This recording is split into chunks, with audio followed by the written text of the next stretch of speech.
Melanin Code's Digital Empowerment Summit 2026.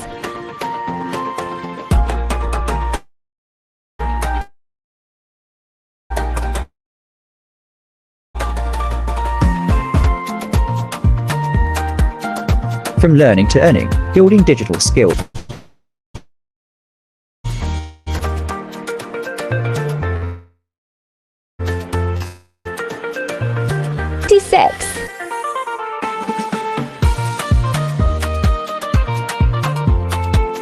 Building digital skills for the digital economy. It's the Melanin Codes Digital Empowerment Summit of 2026.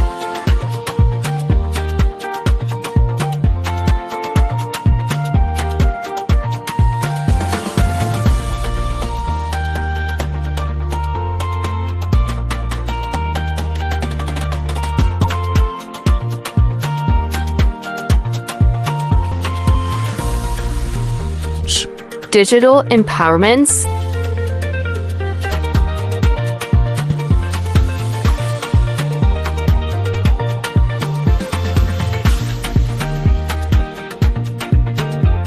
To you by Melanin Codes Web Studios and the iconic Open University Students Hub in partnership with the Hammer Omni Services.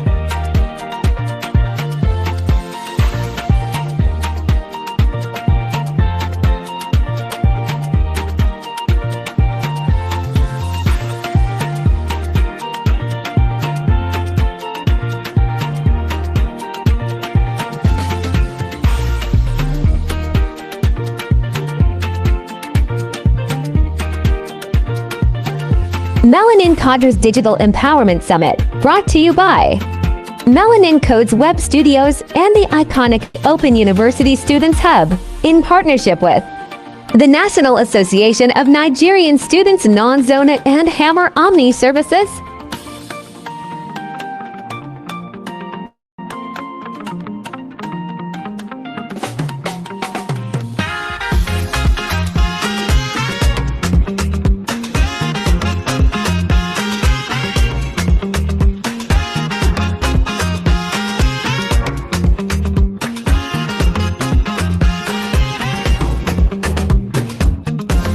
From learning to earning, building digital skills for the digital economy.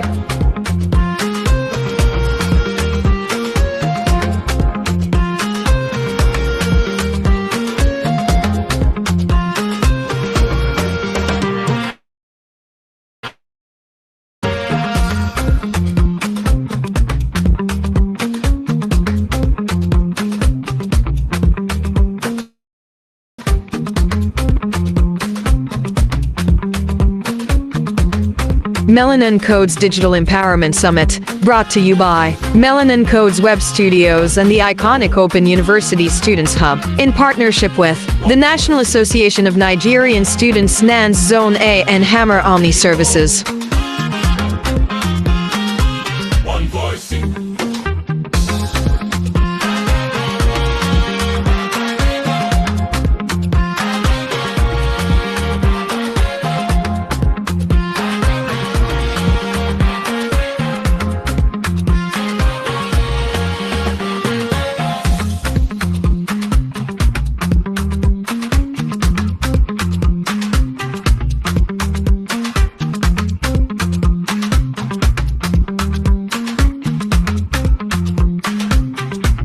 Melanin Codes Digital Empowerment Summit, brought to you by Melanin Codes Web Studios and the iconic Open University Students Hub, in partnership with the National Association of Nigerian Students NANS Zone A and Hammer Omni Services.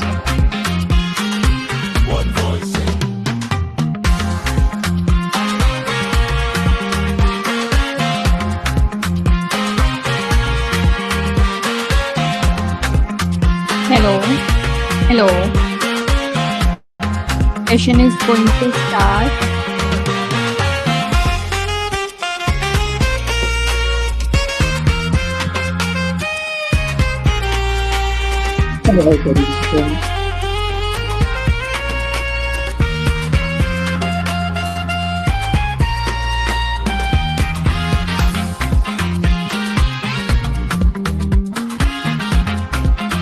Melanin Code's Digital Empowerment Summit, brought to you by Melanin Code's Web Studios and the iconic Open University Students Hub, in partnership with the National Association of Nigerian Students NANS Zone A and Hammer Omni Services.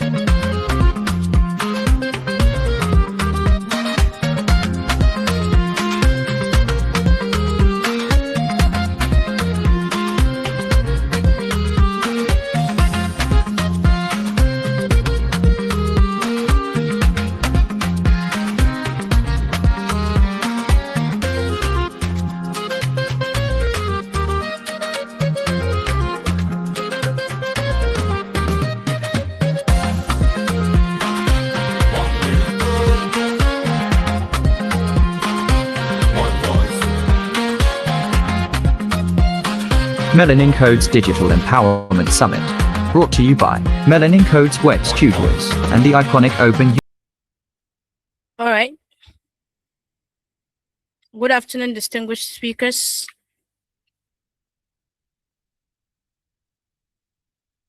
Esteemed guests, partners, organizers, ladies and gentlemen.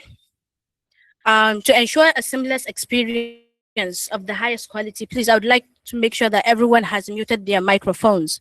When you're not the one speaking, please make sure that your mic remains muted. For those who have questions, please do use the raise hand feature on the chat box. And for those watching us live on YouTube, please type down any inquiries that you have in the live chat. Or you can also go to our WhatsApp group and type it down there if you don't want it to get lost in the comments. And make sure that we keep everything polite and encouraging for everybody. So first and foremost, I would like to start by introducing myself. I am Aisha Muazu, aka Aisha Melanin, and it is a great absolute pleasure to welcome each and every one of you to the Melanin Code's Digital Empowerment Summit of 2026. As we move through today's program, I will be serving as your facilitator, helping guide you through every single session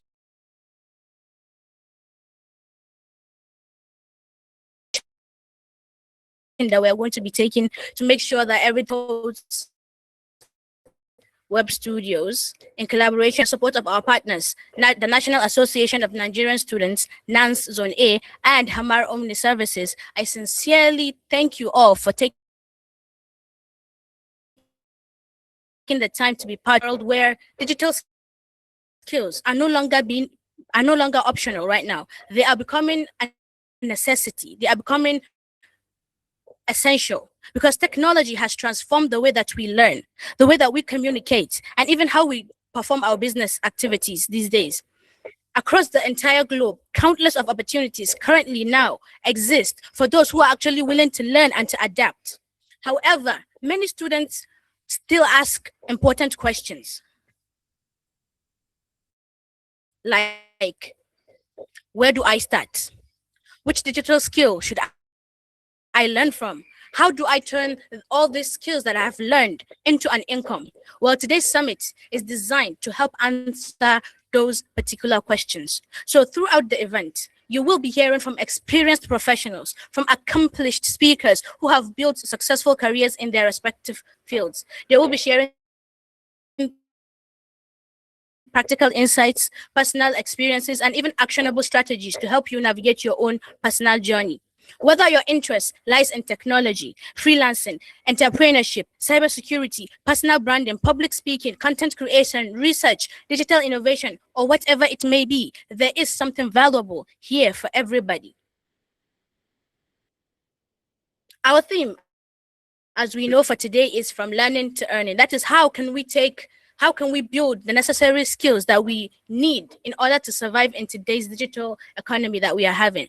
So therefore, I encourage every participant to remain engaged throughout today's session. Make sure you are taking notes. Make sure you're asking the right questions. During the Q&A session, make sure that you are asking the right questions and make sure when you're asking questions, you direct who you're asking the question to. Is it the moderator you want to ask a question to? Is it the speakers? Is it our keynote speaker? Who is it that you want to ask the question? Make sure that you indicate that so that we know exactly who to refer that question to. Make sure that you use this opportunity to connect with fellow participants. And the most important part is that make sure that you are all open to learning, because sometimes a single idea or a conversation can change the direction of your future. Yes. So, in today's summit, we will be listening to a variety of speakers.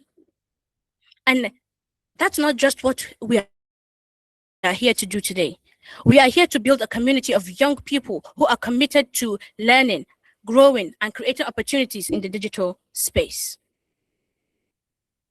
I would like to express my sincere appreciation to our keynote speaker, the guest speakers, the organizing committee, our partners, and every single individual whose support and dedication have made this summit to become possible. So, here's exactly what our program outline looks like. Firstly, we will have a special guest of honor give a goodwill speech, give a goodwill message for everybody. Then we will have a keynote speech followed by the speaker session, and then we will move on to our panel. I would like to thank every single person here once again for joining us. But before we get into today's program, I would like us to, before we get into today's program, I think it is important that we get a warm welcome. Our members, who is the lead for the publicity and mobilization team with a background in applied biology. He was the team lead for the Sustainable Developmental Goals SDGs Cohort 7 Kano State team. He is the managing director of Hamar Omni Services. He is a youth development advocate and an SDGs advocate. Please, ladies and gentlemen, please help me in welcoming Comrade Hayatu Rufai Hayatu for the welcoming address. Sir, I hope you are with us right now and you are ready to give your warm welcome. Okay. Good afternoon, everyone, and welcome to Melanin Digital Empowerment Summit 2026, theme from learning to earning. On behalf of the organizers, the Melanin Code, Iconic University as major partner, Hamar Omni Services, National Association of Nigerian Students, NANS Zone A, the organizing team, I warmly welcome each and every one of you to this Melanin Digital Summit. It is a pleasure and honor to join us today. Today's summit is more than just another online event. It is a platform created to inspire, educate, empower individuals to transform knowledge into opportunities. Our theme, from learning to earning, remind us that acquiring skill is not only the beginning. The real impact comes when we apply those skills to create value, solve problems, and build sustainable careers and businesses. Whether you are a student, graduate, professional, entrepreneur, researcher, content creator, or someone eager to grow in digital space, you have made the right decision by being here today. We believe that every participant has the potential. We believe that every participant have the potential to succeed in today's digital economy. We are privileged to have an outstanding lineup of speakers who will be sharing practical experiences, valuable insights, and actionable strategies across various fields, including technology, public health, freelancing, entrepreneurship, content creation, and digital innovation. I encourage everyone to participate actively, take notes, ask questions where possible, and make the most of the opportunity. To our distinguished speakers, thank you. Are you with me? Seems like my network is interrupted. No, we So choose, to sir. our We can hear you. Okay, to our distinguished speakers, thank you for accepting our invitation and for willing to share your knowledge and experiences with us. We appreciate it. To all participants, I urge you to listen attentively, take notes, and ask questions where possible. Once again, I welcome you to Melanin Digital Coach 2026. Thank you. Wow, sir, thank you so much for that warm welcome. Please, everyone, give a virtual round of applause to Comrade Hayatu for that beautiful warm welcome. And for those watching on YouTube, make sure you leave a heart. Okay, without any further ado, after having our warm welcome by Comrade Hayatu Rufai, let's proceed into today's program. To officially set the tone for today's summit, we are privileged to have with us a distinguished student leader who has consistently well, yes, our next speaker is the SSA on the Student Welfare of the National Association of Nigerian Students, that is NANS Zone A. His dedication to advocating for students and supporting initiatives is exactly what makes him the best fit to in warmly welcoming Comrade Abdurrahman Umar as he delivers his goodwill message. Sir, are you with us? It seems that Comrade Abdurrahman might not be able to deliver his goodwill message. He's having technical difficulties. So, therefore, without wasting time, we will move into the next agenda for today's meeting. We all know that every great event begins with a voice that inspires, a voice that changes and challenges perspectives and sets the tone for meaningful conversations. It is therefore my greatest pleasure to introduce our keynote speaker.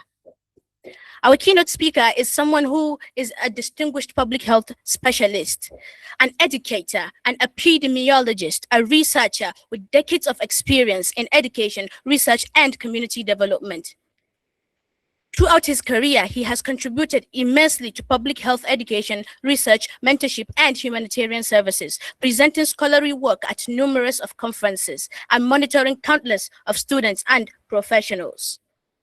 Today, he will deliver the keynote address, sharing insights that align with our theme, that is from learning to earning, building skills for the digital economy.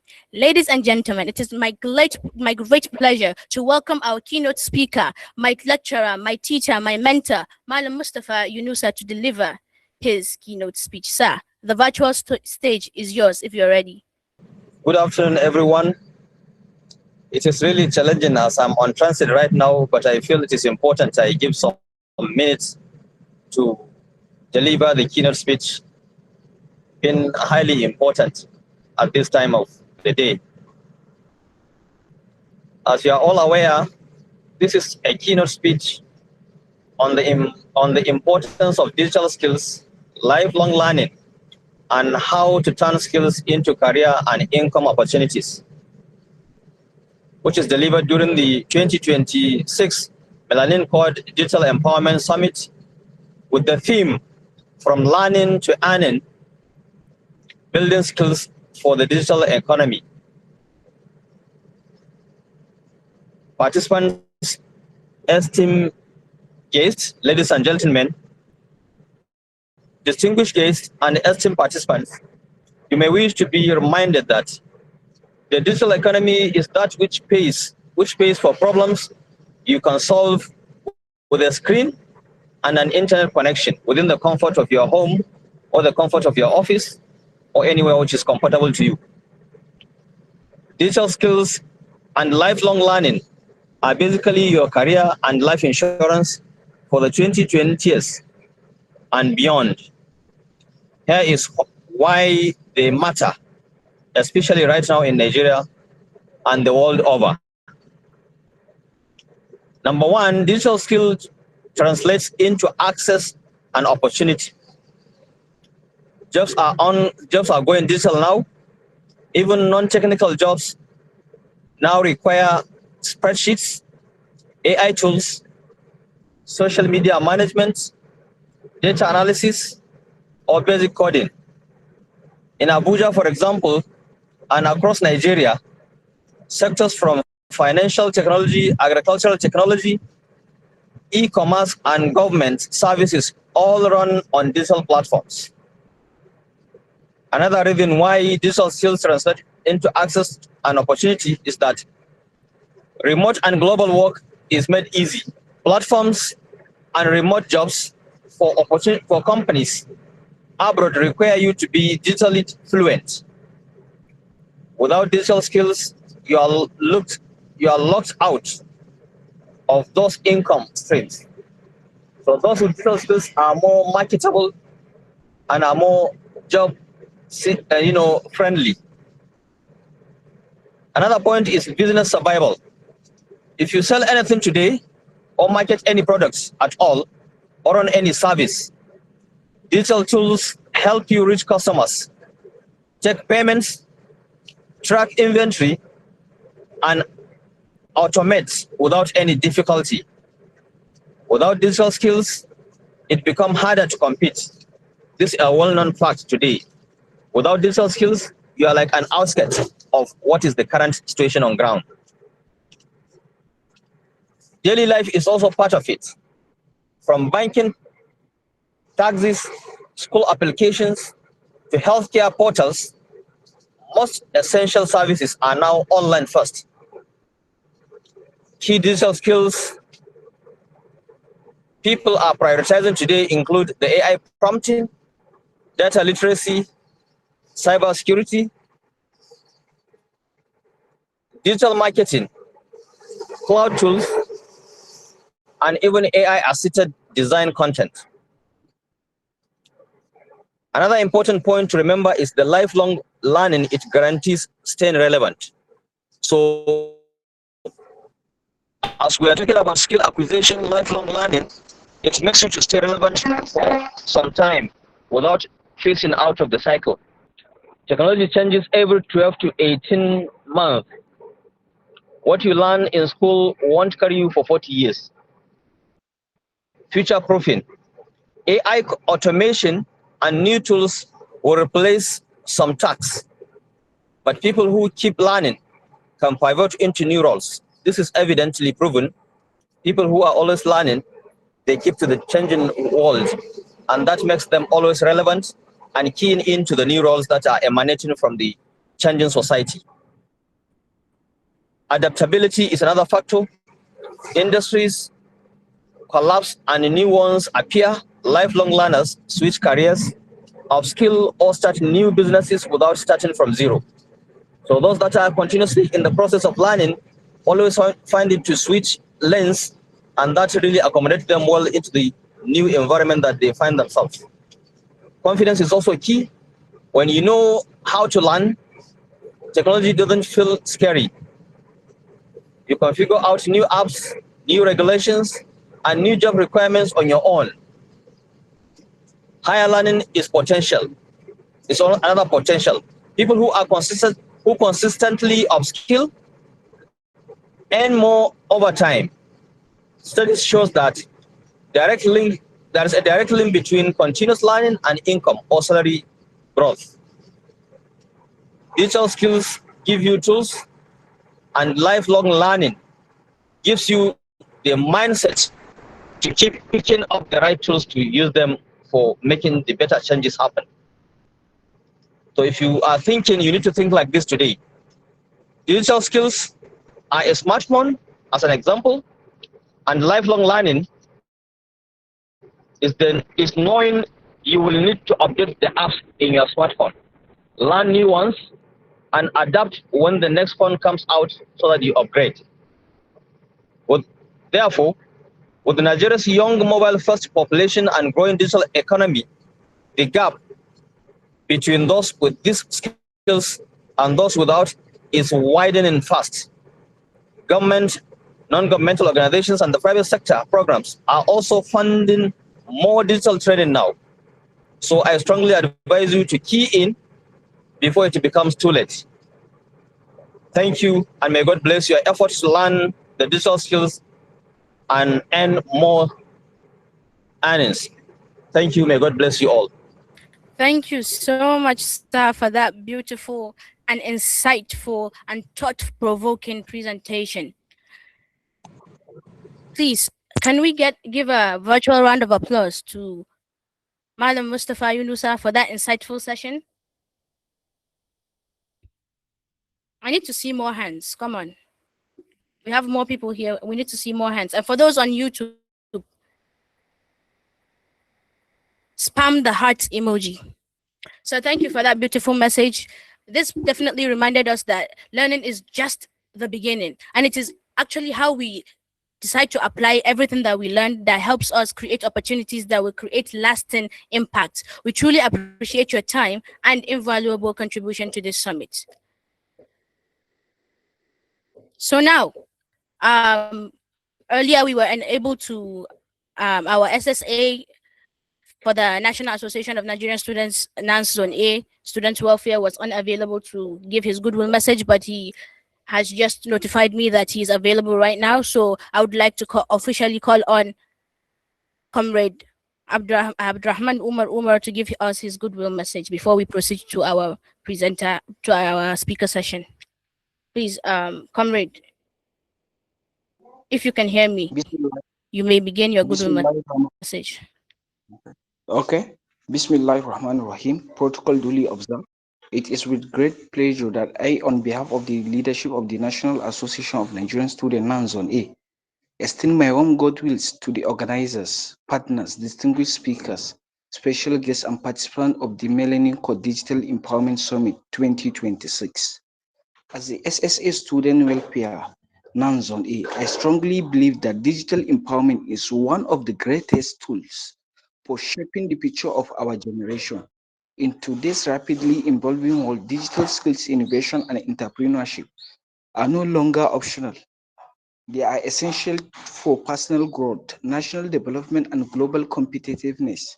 The Millennium Code Digital Empowerment Summit 2026 is a timely initiative that will equip young people with the knowledge and practical skills needed to thrive in the digital economy. Beyond learning, this summit provides an opportunity to network, collaborate, and inspire innovation solutions to the challenge facing our society.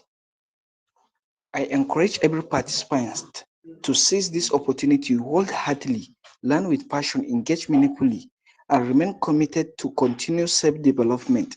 The knowledge you gain today may become the foundation of tomorrow's success. I sincerely commend the organizer for their vision, dedication, and unwavering commitment to empowering Nigerian youth through technology and innovation.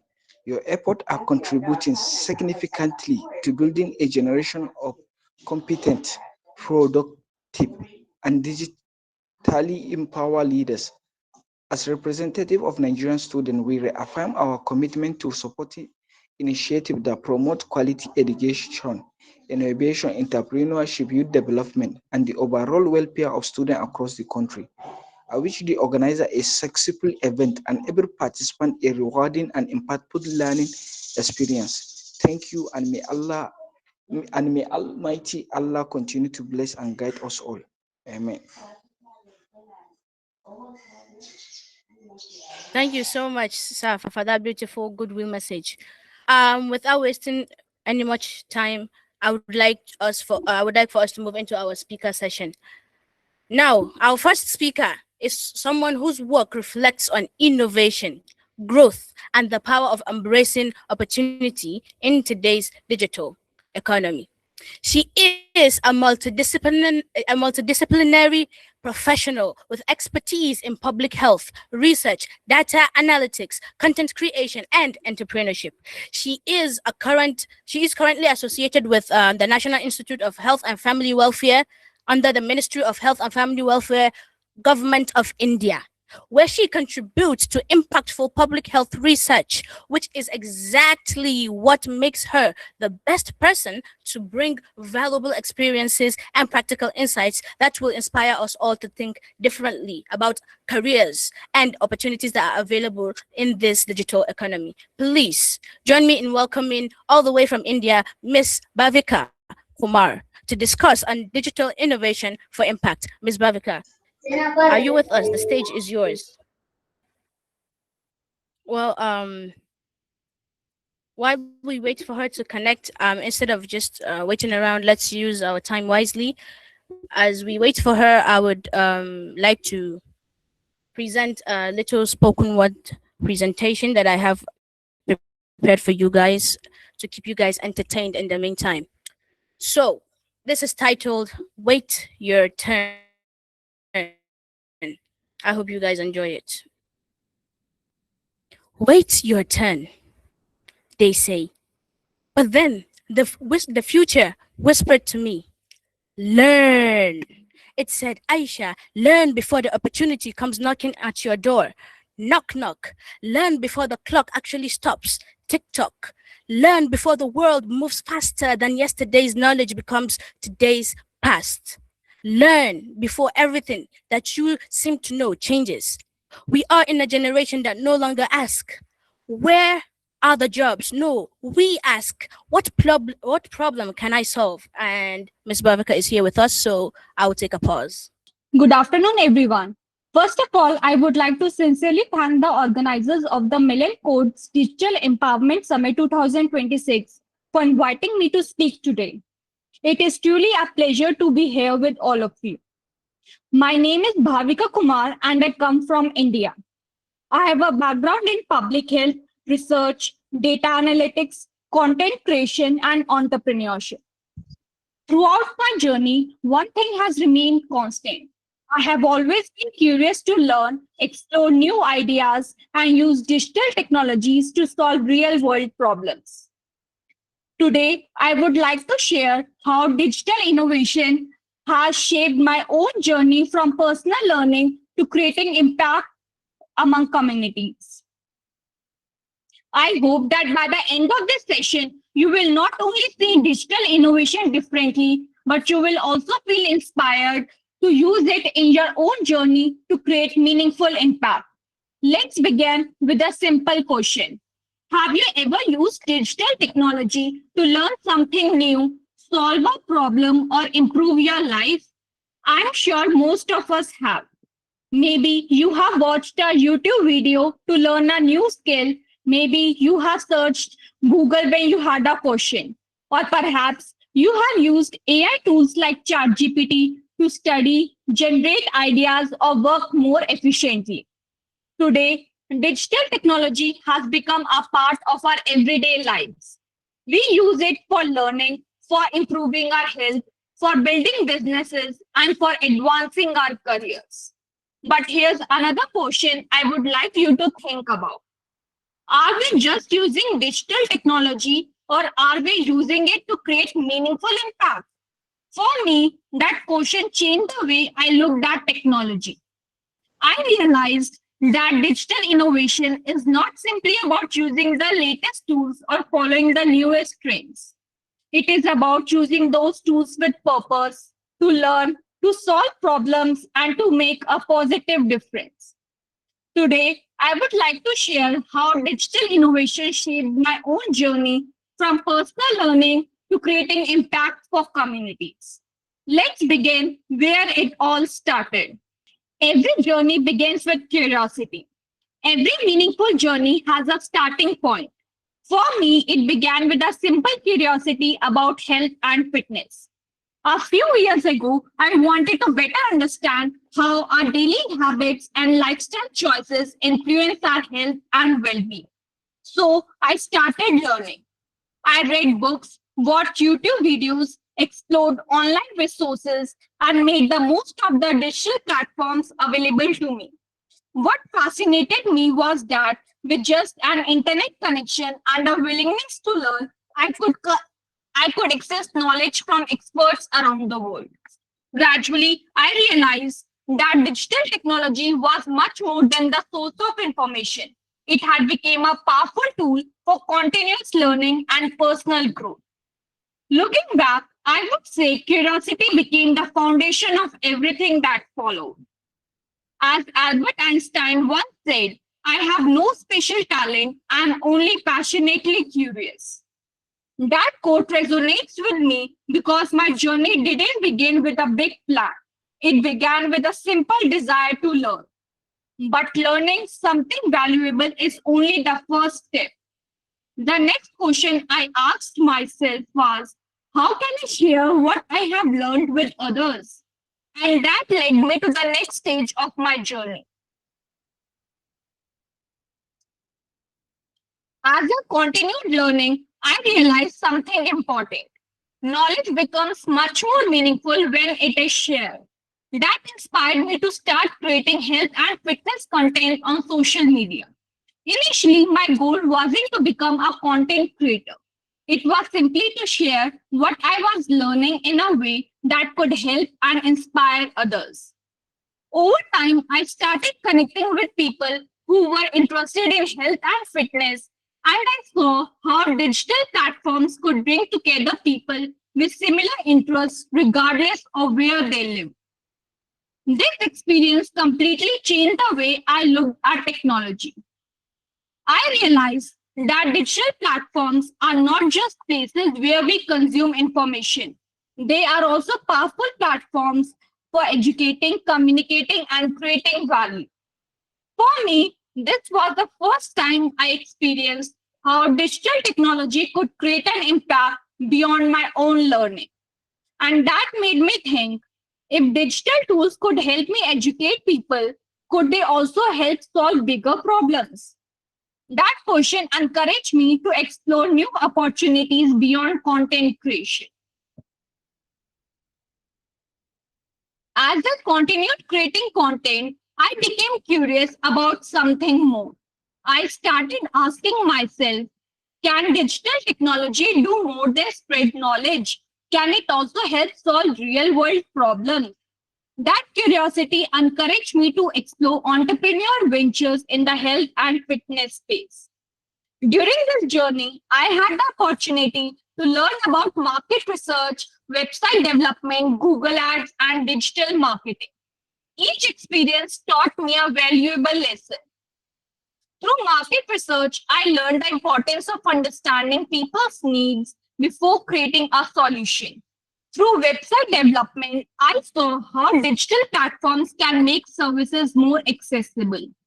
And through digital marketing and Google Ads, I understood how the right message can reach the right audience at the right time.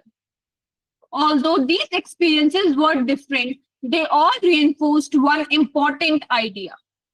Digital technology becomes truly valuable when it helps solve real problems and create meaningful impact.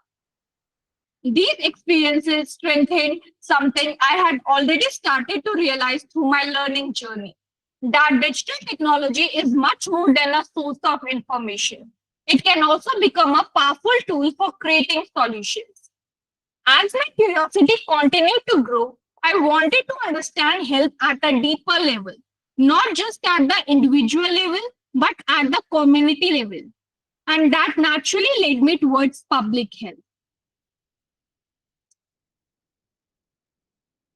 As I continued this journey, I realized something important.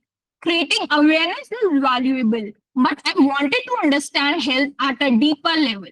I wanted to know why health challenges exist, how they affect communities, and what can be done to prevent them.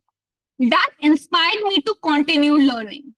As part of that journey, I completed a yoga teacher training course, which strengthened my understanding of preventive health and healthy lifestyles. However, I also wanted to understand health from a broader population level perspective. This is what led me to pursue public health. During my public health journey, I developed a growing interest in research and data analytics.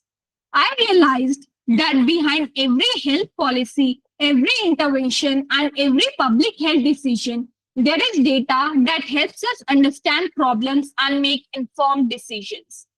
This changed my perspective once again. Digital information innovation was no longer just helping me learn, communicate, or create. It was now helping me analyze, understand, and contribute to solving health challenges at the community level. And that brings me how digital innovation continues to shape my work today. Today, digital innovation has become an essential part of the way I learn, research, and contribute to public health. One important area is research. Research helps us understand health challenges, identify gaps, and develop solutions that are based on evidence rather than assumptions. Another important area is data analytics.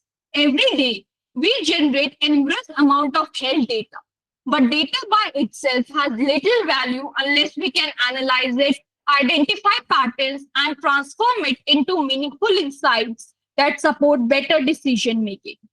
I also used AI-powered tools to improve productivity, organize information, and support my learning process. These tools don't replace human thinking. Instead, they help us work more efficiently and focus on solving problems. Finally, digital health is making healthcare more accessible through innovations such as telemedicine, digital health records, and mobile health applications. Together, these technologies have the potential to strengthen healthcare systems and improve the well being of communities. Through this journey, my understanding of digital innovation has continued to evolve. Today, see it not just as technology, but as an opportunity to learn continuously, solve problems, and contribute towards creating meaningful impact. As I look back on my journey, my understanding of digital innovation has gradually evolved. When I first started learning, I thought digital innovation was mainly about new technologies and digital platforms. But today, I don't see it as just AI, apps, or technology. Instead, I see it as how we choose to see these tools to create meaningful change. For me, it begins with continuous learning because every new skill opens the door to new opportunities.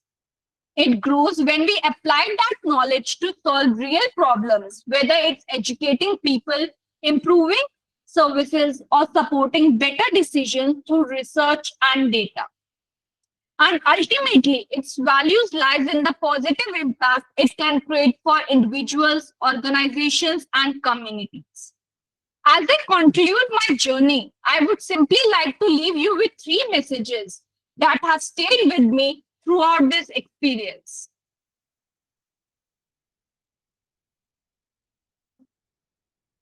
As I reflect on this journey, there are three lessons that have stayed with me, and I would like to share with you.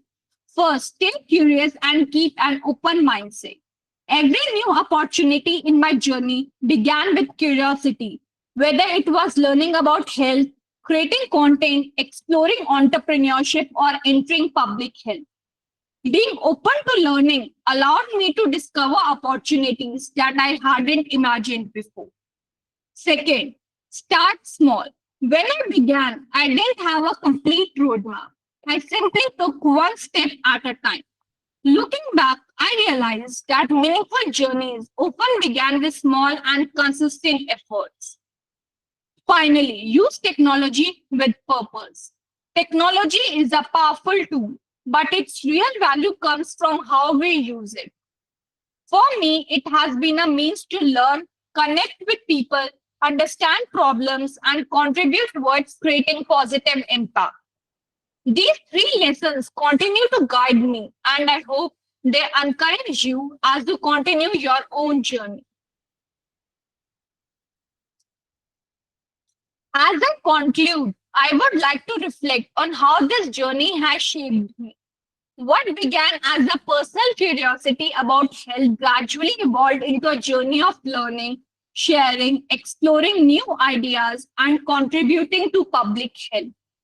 Throughout this journey, digital innovation has been an important enabler. It has helped me learn, connect with people, explore opportunities, and contribute through research and data.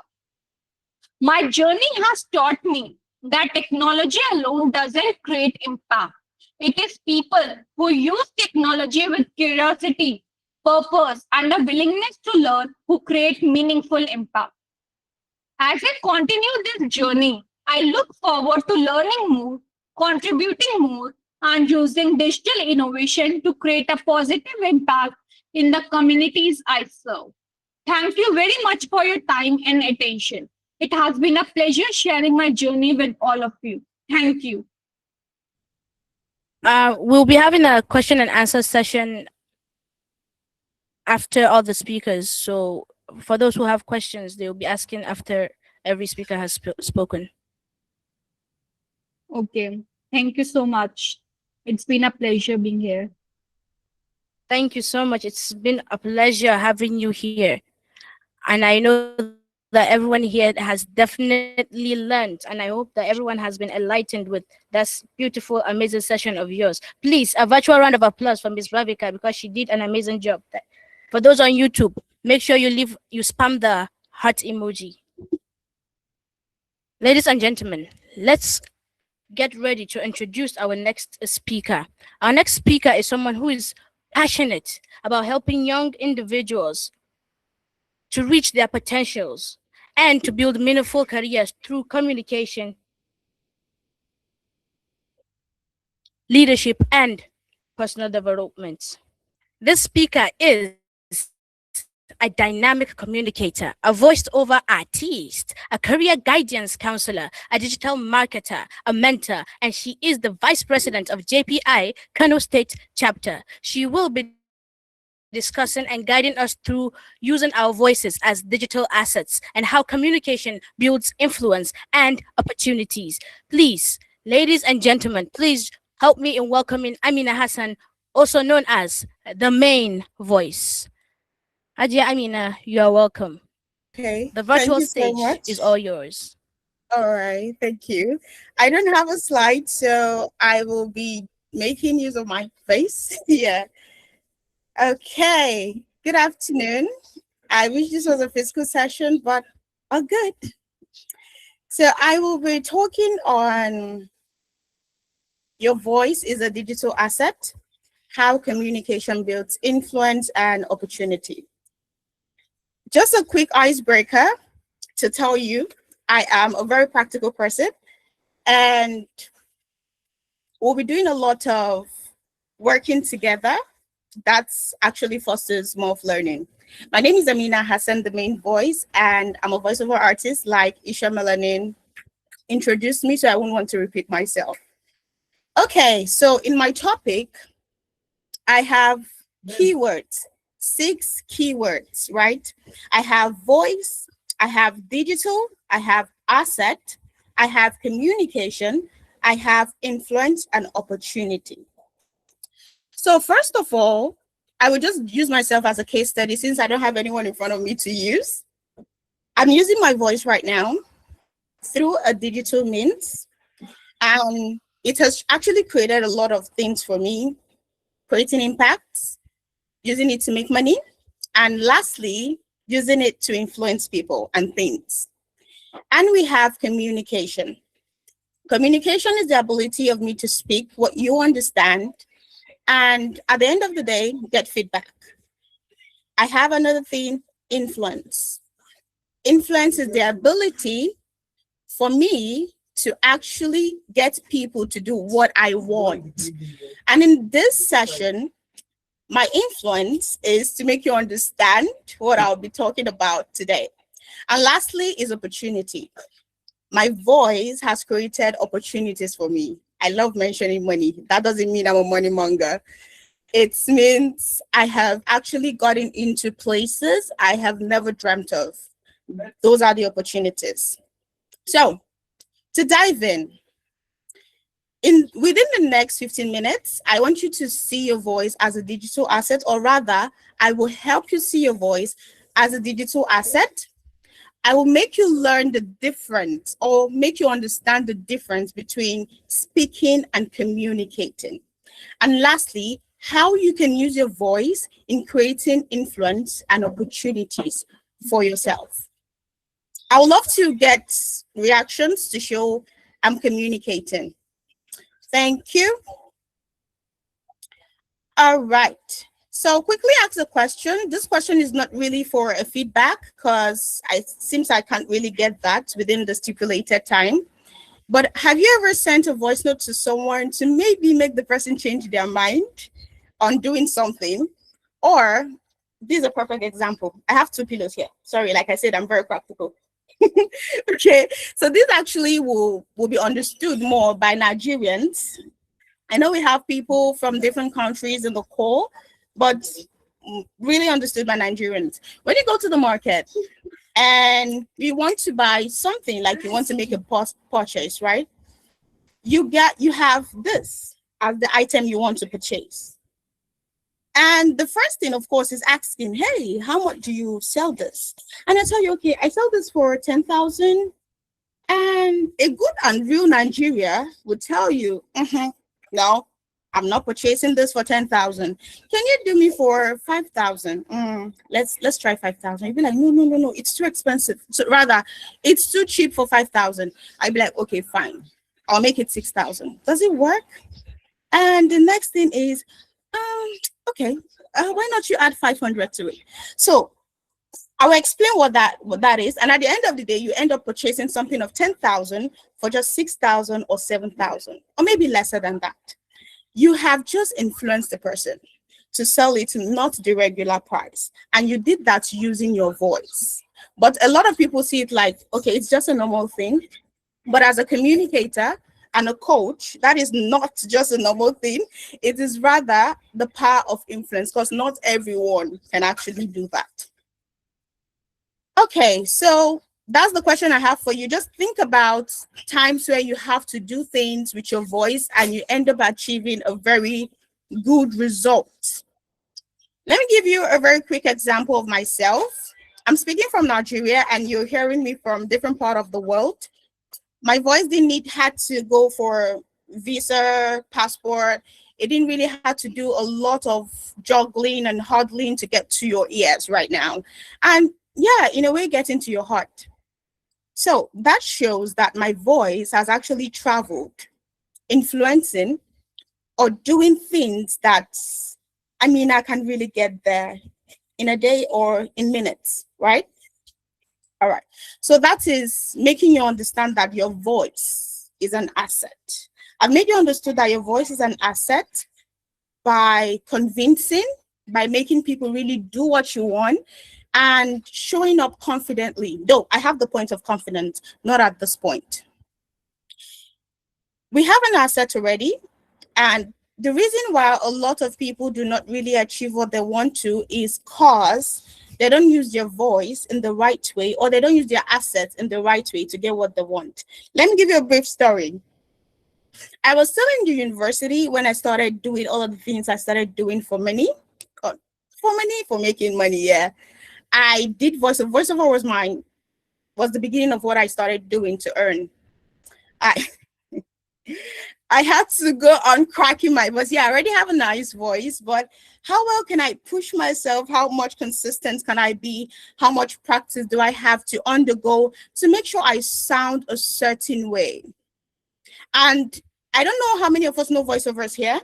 You just have to be like a different person. It's like you're acting a movie. You're wearing someone else's self, not really your real self. And that was the first thing I started making money with.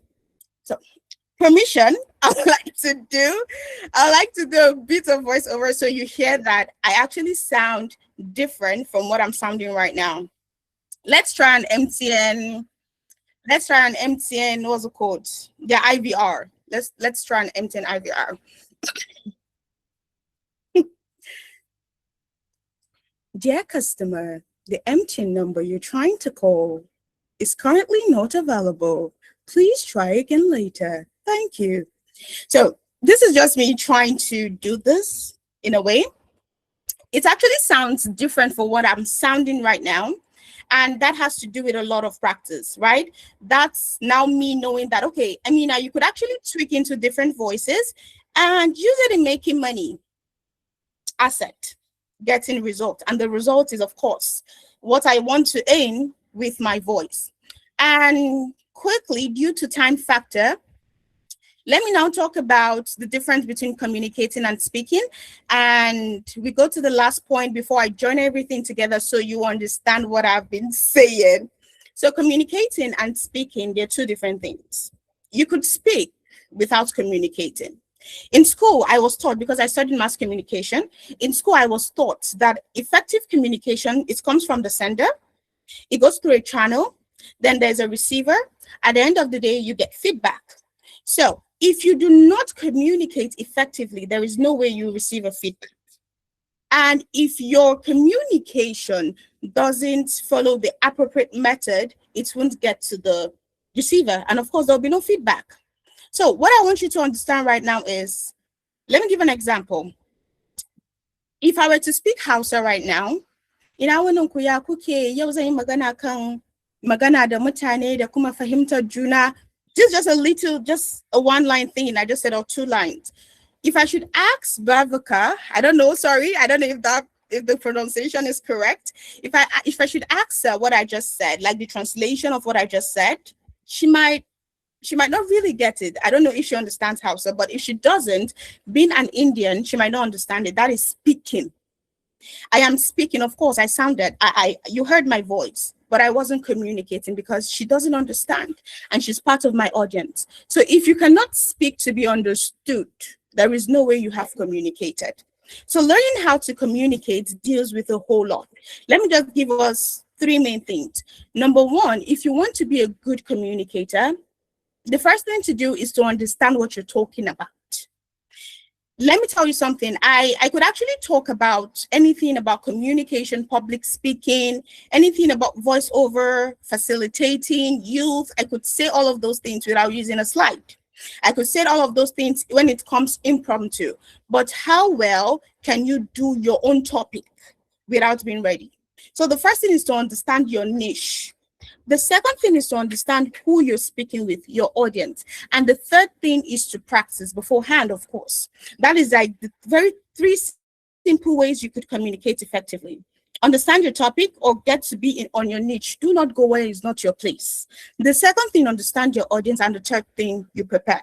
So when you do these 3 things, you could try to communicate, even if you're not really a good communicator, but you can get to do things the right way without really boring your audience or without just speaking without communicating. So very quickly, that's the difference between speaking and communicating. And lastly, how do you build influence with your voice? How do you build influence and opportunities with your voice? Let me give you I just want to say this from my head. How I build influence and opportunities for myself is, number 1, understanding that my power is my mouth. That is the first thing. Understand who you are. And me understanding myself, I know whoever I want to meet to talk about something with, I just know, okay, Amina, you just need to be ready. You just need to know what to say. But when you get there, your voice will do the thing.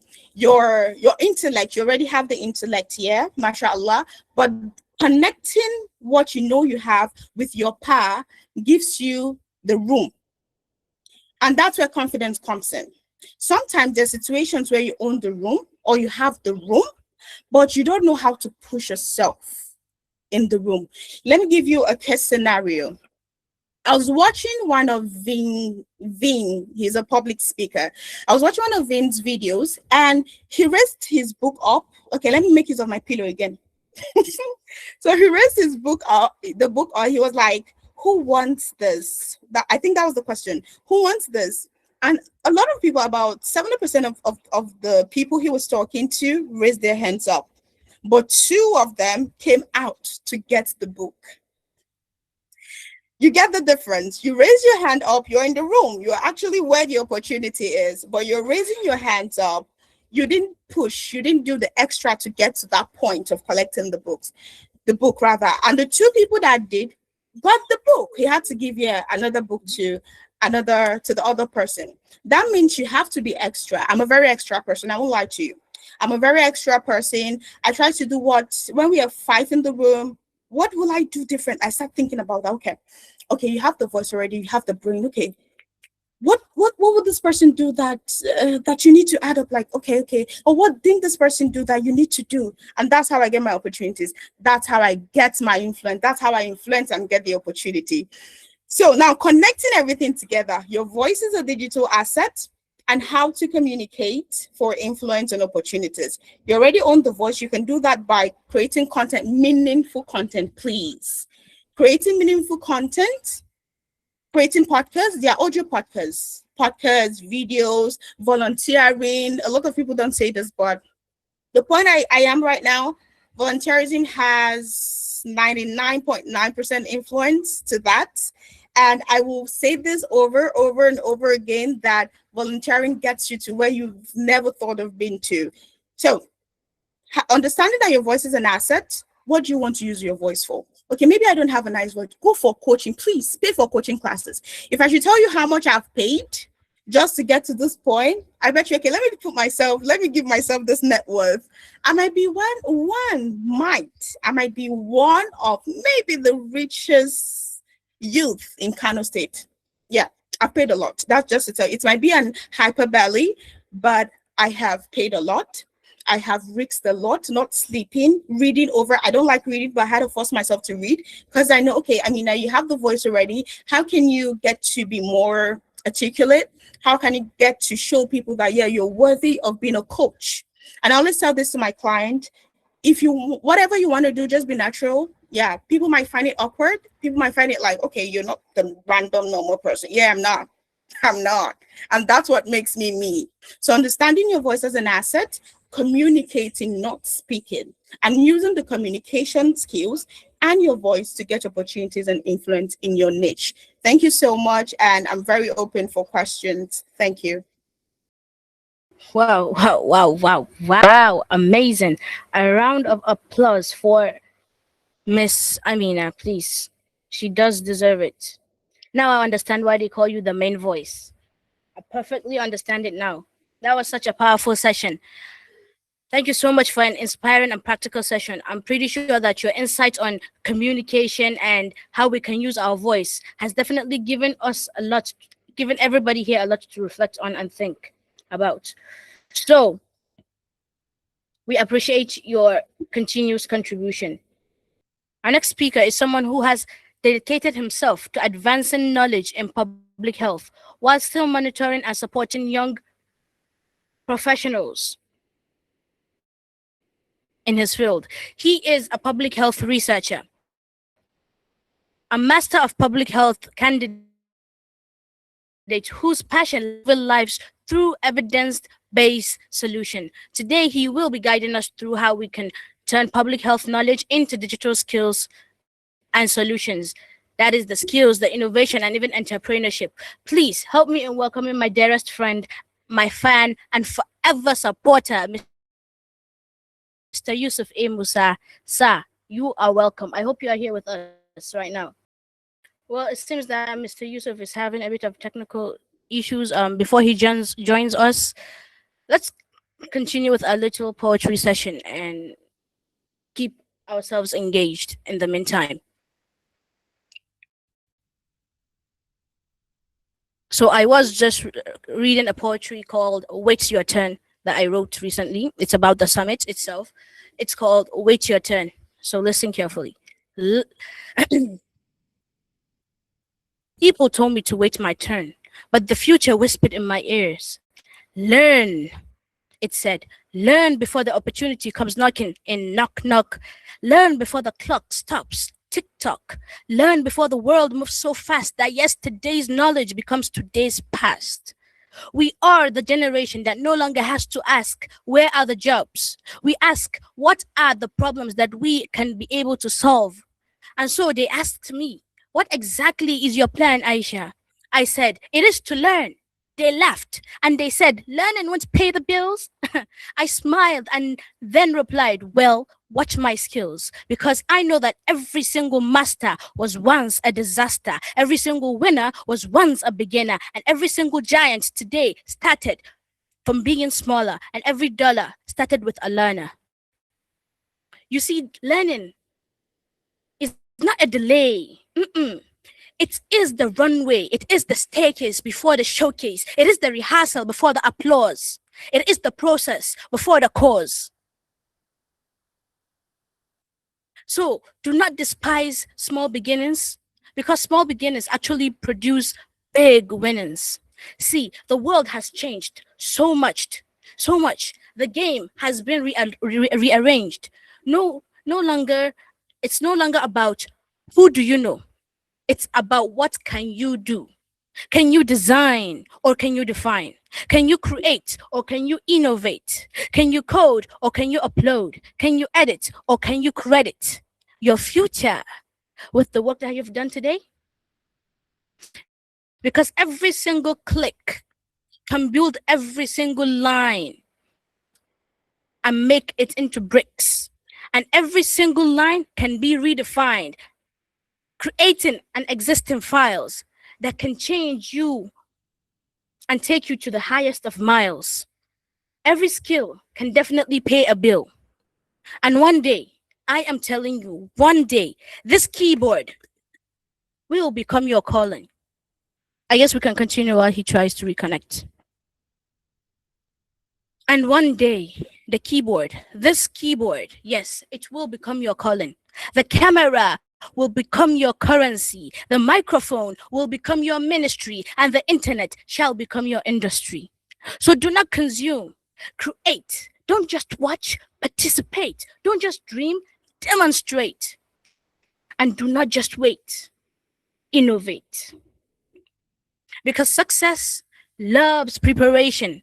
Dreams need application, and knowledge requires activation, and greatness needs participation. So today, don't just live with excitement, live with enlightenment. Don't live inspired, live required to act, to build, to raise, to lead.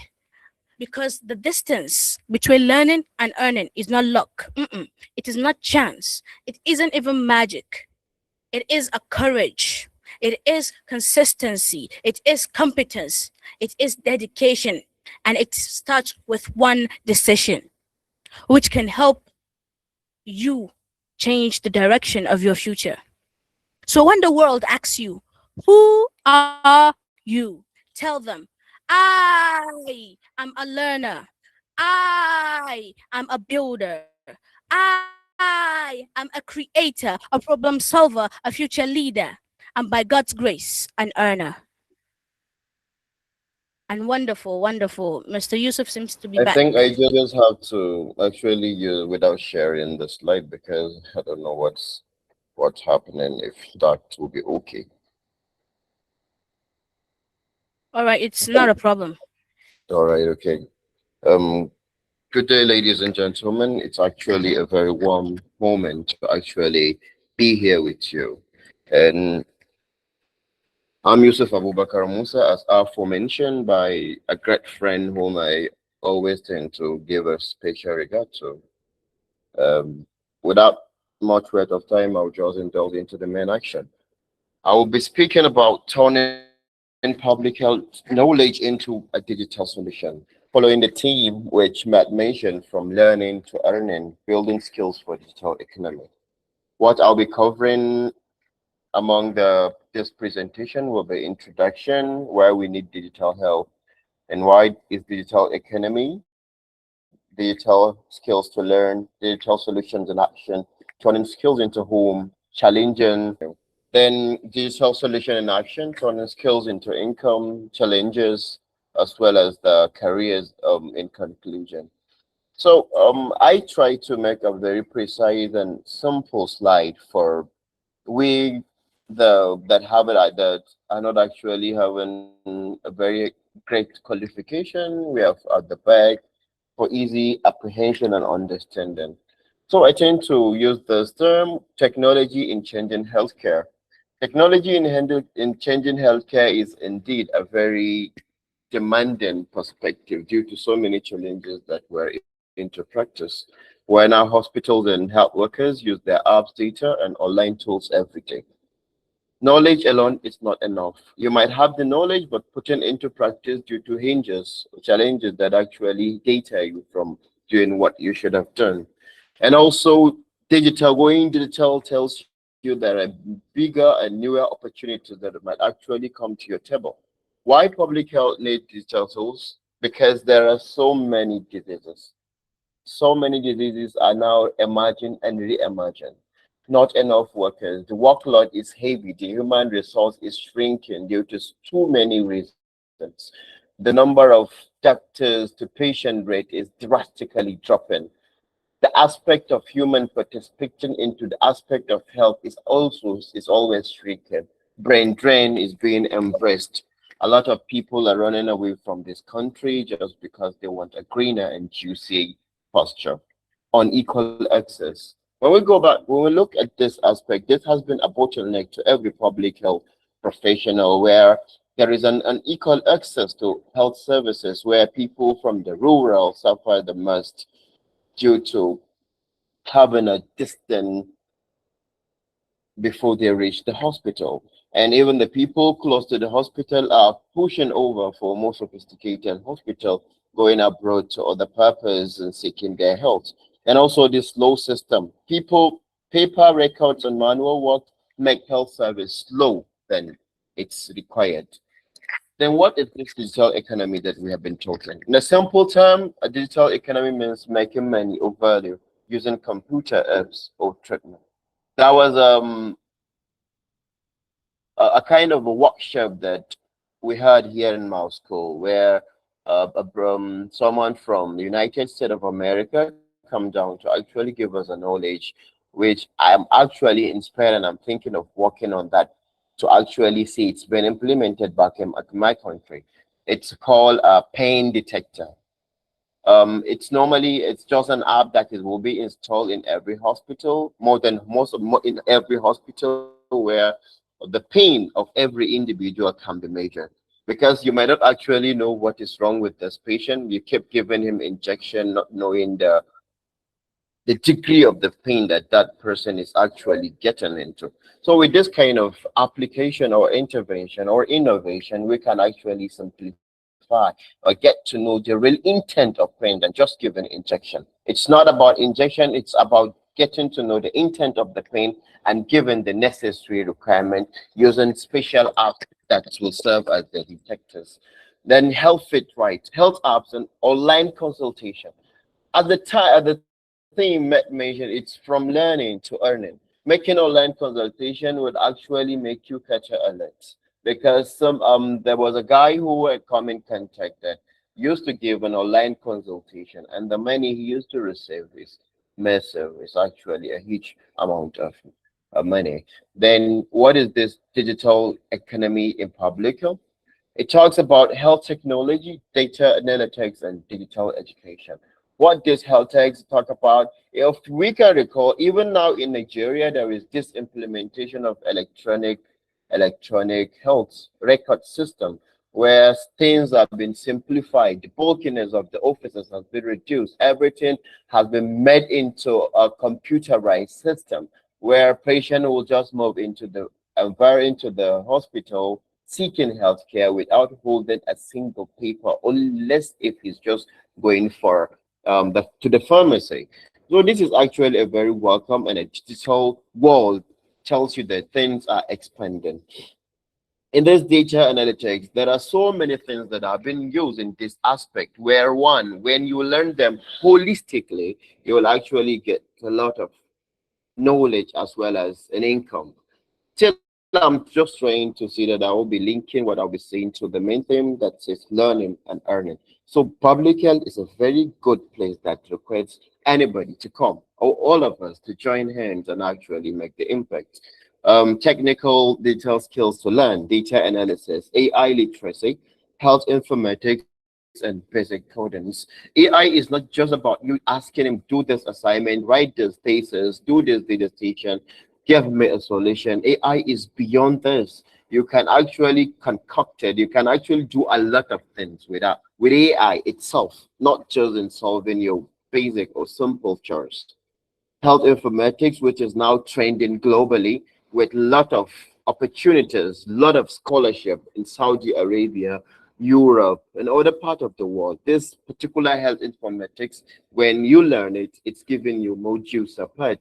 Then you get the knowledge you want to learn. This basic coding will actually make you an engineer itself. You design softwares, and when you'll be able to design softwares, from the software you make, it tells you that the next thing is you'll be among maybe most the billionaires or trillionaires if indeed the software is accepted.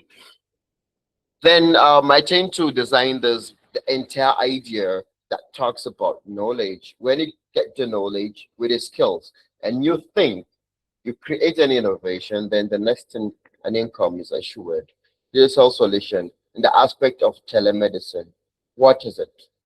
See the doctor through a video call instead of an in-person visit. This would actually limit the congestion, the traffic that actually do happen among hospitals. And why this help? People in remote areas can get medical advice without traveling, for reducing their OOP, which is out-of-pocket expenditure in their aspect of transport fare. Then the digital solutions, mobile and hubs, phone apps that remind people to take medicine, track symptoms, or book care. This we're just trying to create a process that will be simple, not just simple, and process that one wouldn't hassle a lot before he reaches or before he gets a solution to his problem. And why it helps. Simple reminders and try can improve how well people get treatment. As I've mentioned earlier, there is this fact of this pen application that I've mentioned. It even tells the doctor, it even gives you a narrative that, okay, this is what is happening. It tells you, and you'll be given so medicine. This will make you literate towards even your health and to know what is actually happening. Then we use AI and other tools to actually serve as a diagnostic tool. Look at COVID-19 and the rise of telemedicine. COVID-19 forced hospitals to limit in-person visits. Video consultation quickly become a safer option due to limitation to even the standing pair. There must be a meter around 1 to 2 meters before the next patient. This create new job for health workers and entrepreneurs. And actually, let me move to the last part, which future careers in digital health. Like I've mentioned, it's the digital data analyst, the digital health consultant, health entrepreneur, and health educator. If you like, let's say you just take this aspect of data analyst. A lot of juicy officers are looking for data analysts to actually run the tasks for them, and they pay beautifully. So if we get to learn softwares like R, SQL, Python, and other upload softwares, and if you put them into practice, you'll actually be among the people that are talking. So let me just give you the takeaway. Digital tools are now essential. Healthcare is shifting online, and public health workers need to adopt it. Skills and knowledge into income. Learning digital skills open doors to new jobs and businesses.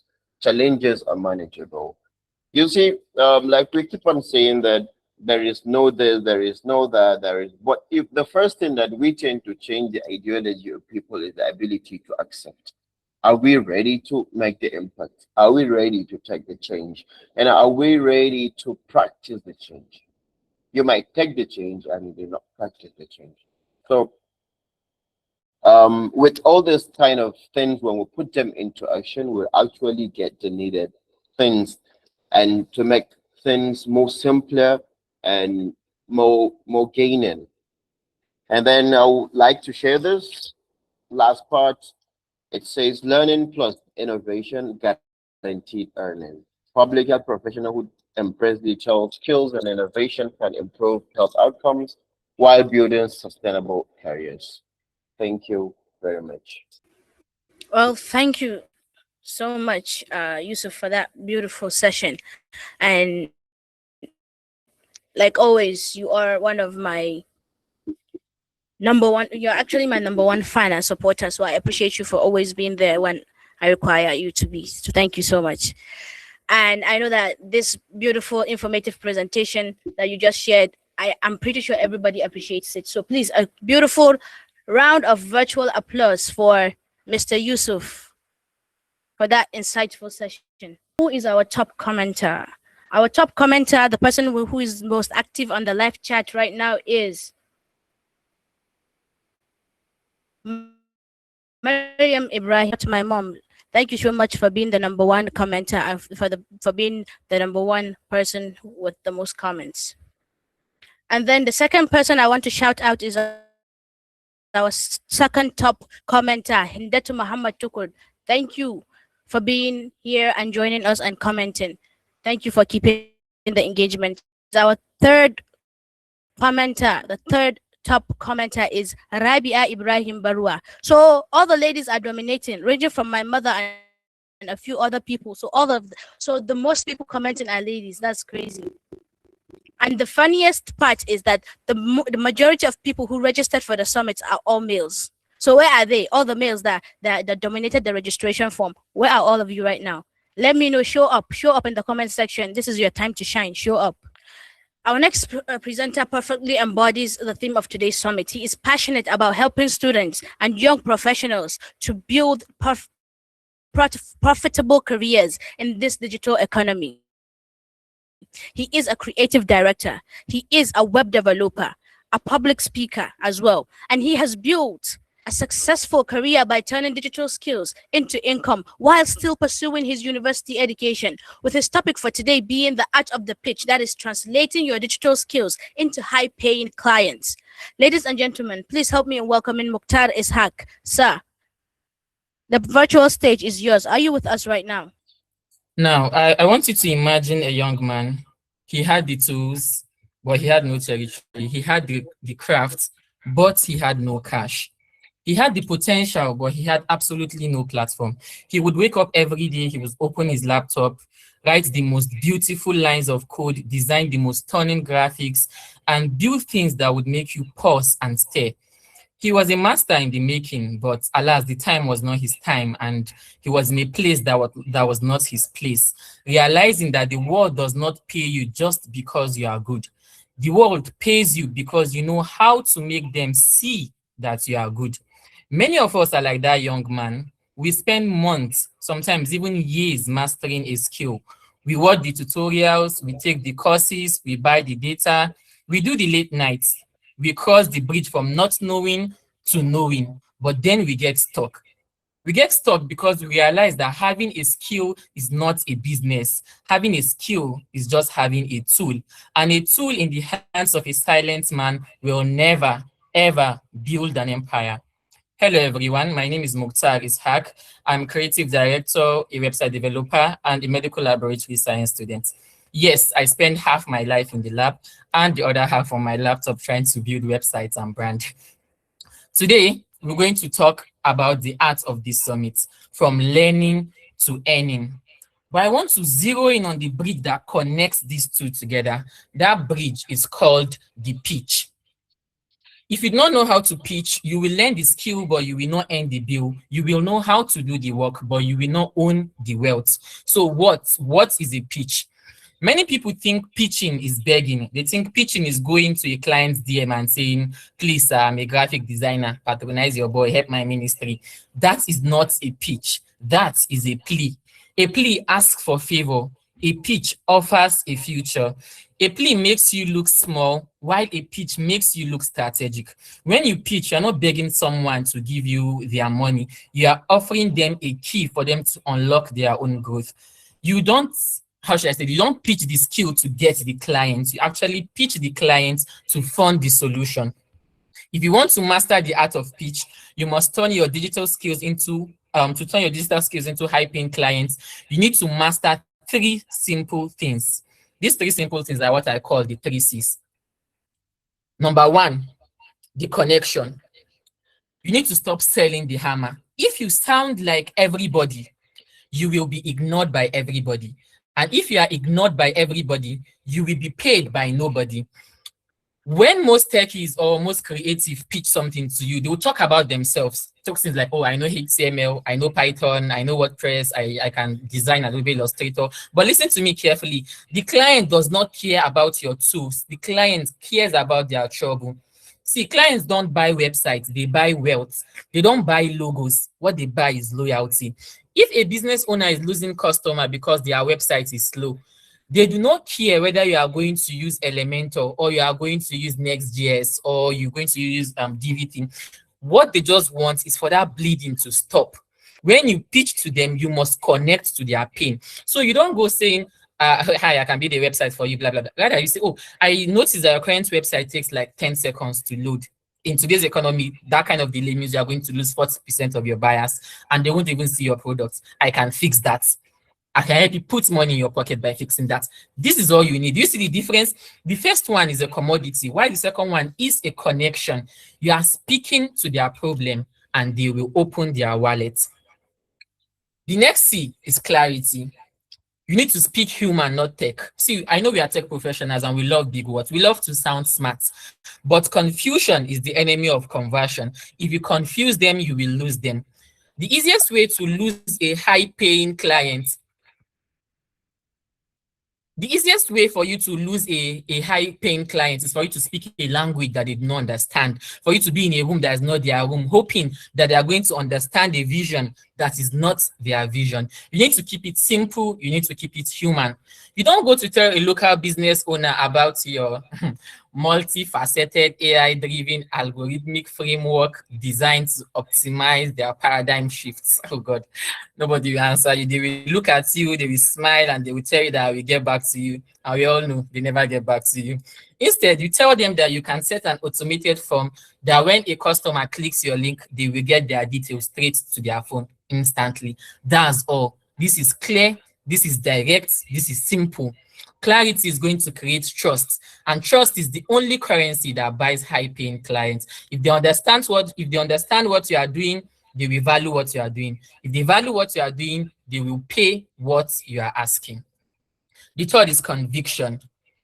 Name your price or the world will name it for you. This is where many of us tend to feel. We do the connection, we do the clarity, but when it's time to talk money, our voice starts to shake. We'll start looking at the floor. We'll start adding sir and ma to every sentence. If you do not believe in your source, nobody will believe in it. If you offer a cheap price, they will treat you like a cheap price. I learned this the hard way.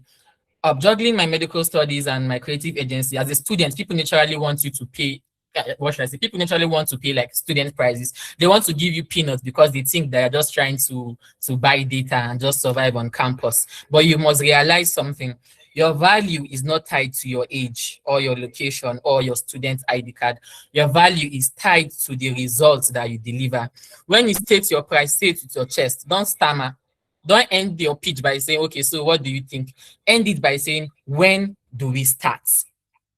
Now, as I bring this home, I want to speak directly to the students who is tired of being broke, to the graduates who is tired of sending their CVs into the dark, and to that creator who is tired of getting likes but no alerts. You have learned the skill, you have done the work, but the time for hiding behind your keyboard is over.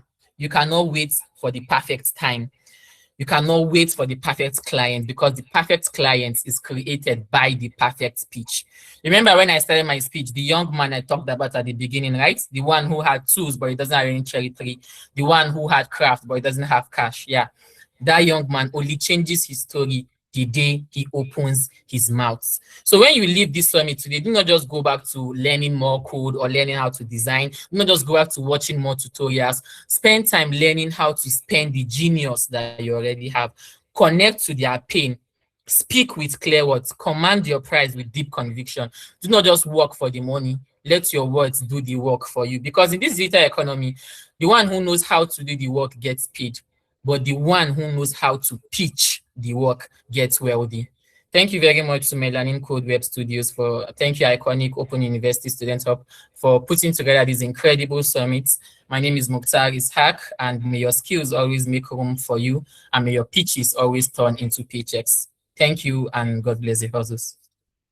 He is somebody who is into computer and information technology. He is a student of information tech with a strong passion for networking and cybersecurity, as well as innovation. He's a network engineer, a cyber threat hunter, a blue team pen tester who is committed to helping shape a safer and more secure future.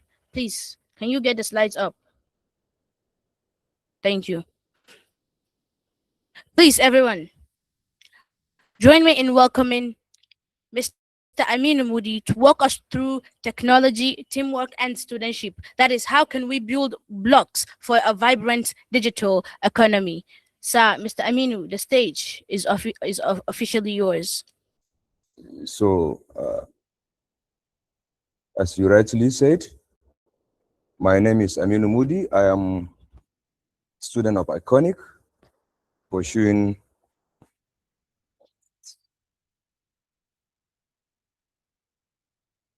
Infotech BSc. I'm a student. So, good afternoon, everyone. My presentation is about the three things that will drive Nigerian digital future and digital ecosystem. First and foremost, let me mention the concepts. We are going to talk about technology, teamwork, and studentship. I will like to show us how this connects using example from our own context, including little experience I had or we have. So moving forward, Nigeria is moving very fast digitally, and there is a saying that by 2030, the tech sector is projected to contribute about 50% of our GDP, gross domestic product. But this growth will not happen by accident. It starts with us all here as students and learners and young professionals. Most of the big fintech companies we know recently today began exactly this way, by looking at this concept that we are going to deal with, which include teamwork, technology, teamwork, and studentship. So, for instance, Flatware started when a group of developers came together to solve a certain problem, which this problem is going to affect all of us across border for payment purposes. For instance, Paystack was built by two students who wanted to make an online payment easier for Nigerian business. Even Andela began a project to connect African developers to global opportunities. These companies didn't start in a big offices, like the offices we are seeing, big ones, in the cities or city centers. They started in classroom like us,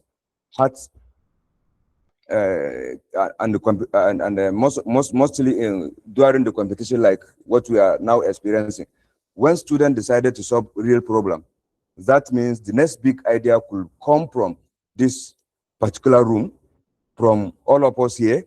We learn that the right skill, okay, we have to learn the right skill, work together, and take action. We will be one to build the Nigerian of 2030 as we are projected to be. The tech sector is projected to be contribute our 15% of our GDP. So today we are going to look at technology as enabler. As we all know that technology gives us the power to turn ideas into comfort. Example, mobile money. Let us send money in 10 seconds instead of waiting hours at the bank, like what we experienced, in the past. Teamwork make it possible. For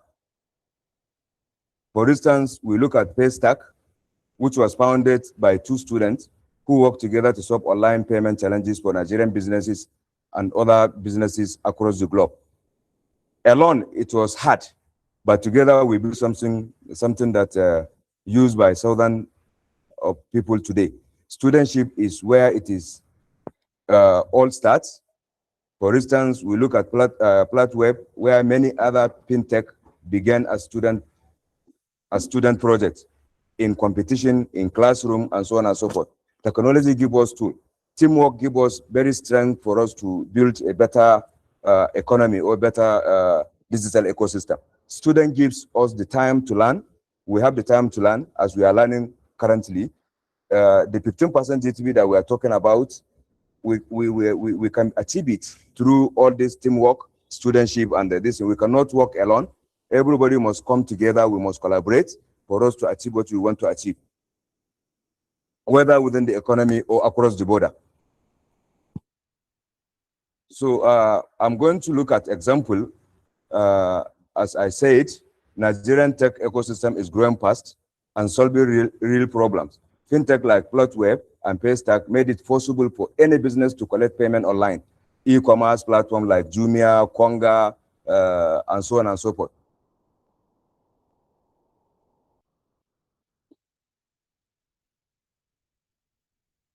So in education, like when we look at U-Lesson application or platform or alt school and so many other online stuff that you can help us students to learn from anywhere.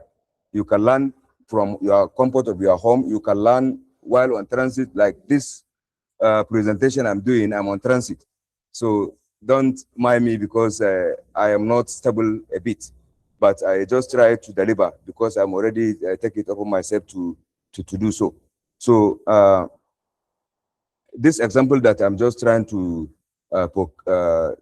project is some of the examples that show that technology in Nigeria is not just about app, it is about impact. What impact is it going to bring to the public? And it is all started with young people like us deciding to build solutions that will help the people's problem or will help the economic problem. So another thing that I'm going to look at is the teamwork. Teamwork is very, very critical and is very, very important. Teamwork is a multiplier that turns individual skill into bigger results. Because when students work together,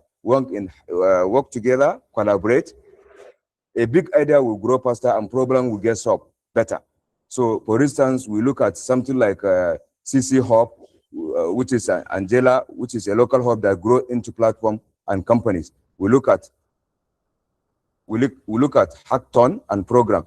For instance, you look at NIDA Hack for government application, Microsoft's Imaging Cup, and other collaborative platform that will help us to scale. For instance, we can look at also this current what we are facing right now as a student of Iconic, trying to do our SAWES, industrial attachment, and other software development project. It's a teamwork. It will help us as a student to gain a practical experience. Teamwork skills will broaden among all the students participating in this program. So studentship as another component is a kind of trying to imbibe technology and teamwork. Without right attitude to work, we cannot achieve anything. Studentship is about curious, discipline, honest, and honesty. Even in restricted server, for instance, room, we follow protocols. We document so many things that we do in the server room. For instance, I just trying to use a Hausa proverb, which says that mai hankali yana koya daga kuskuren da wasu suka aikata. Meaning in English is a wise person learn from the other people's mistake. So as we are learning, always we are trying to look at the mistake people are making. We are now trying to improve ourselves and get problems solved. So I'm trying to also trying to combine technology, studentship, and teamwork. Then we lead to be having a vibrant digital economy, a vibrant digital ecosystem. Then a case study here, I'm just trying to showcase it is not all smooth. We still face so many challenges like power issues, old systems, maybe network failures. For instance, let me give classical example. During my SAWES in one of the industry that I participated, we set up a desktop network, but we encounter a lot of problem that has to do with loose spots. So we have to, through the teamwork, come together, try to follow the process of troubleshooting until when we get the root cause of the problem and try to solve it using so many tools like tester, tracer, so this is the typical example of how teamwork can work. You can share your ideas, share experiences, share your knowledges, then at the end of the day, you solve a problem collectively. So we have so many challenges. For instance, a good news is the opportunity. We have challenges and opportunities at the end of the day. So the good news is that opportunities are growing. Nigerian students like us now can work remotely. You can see we are working remotely to achieve our own goals, to achieve our educational pursuit.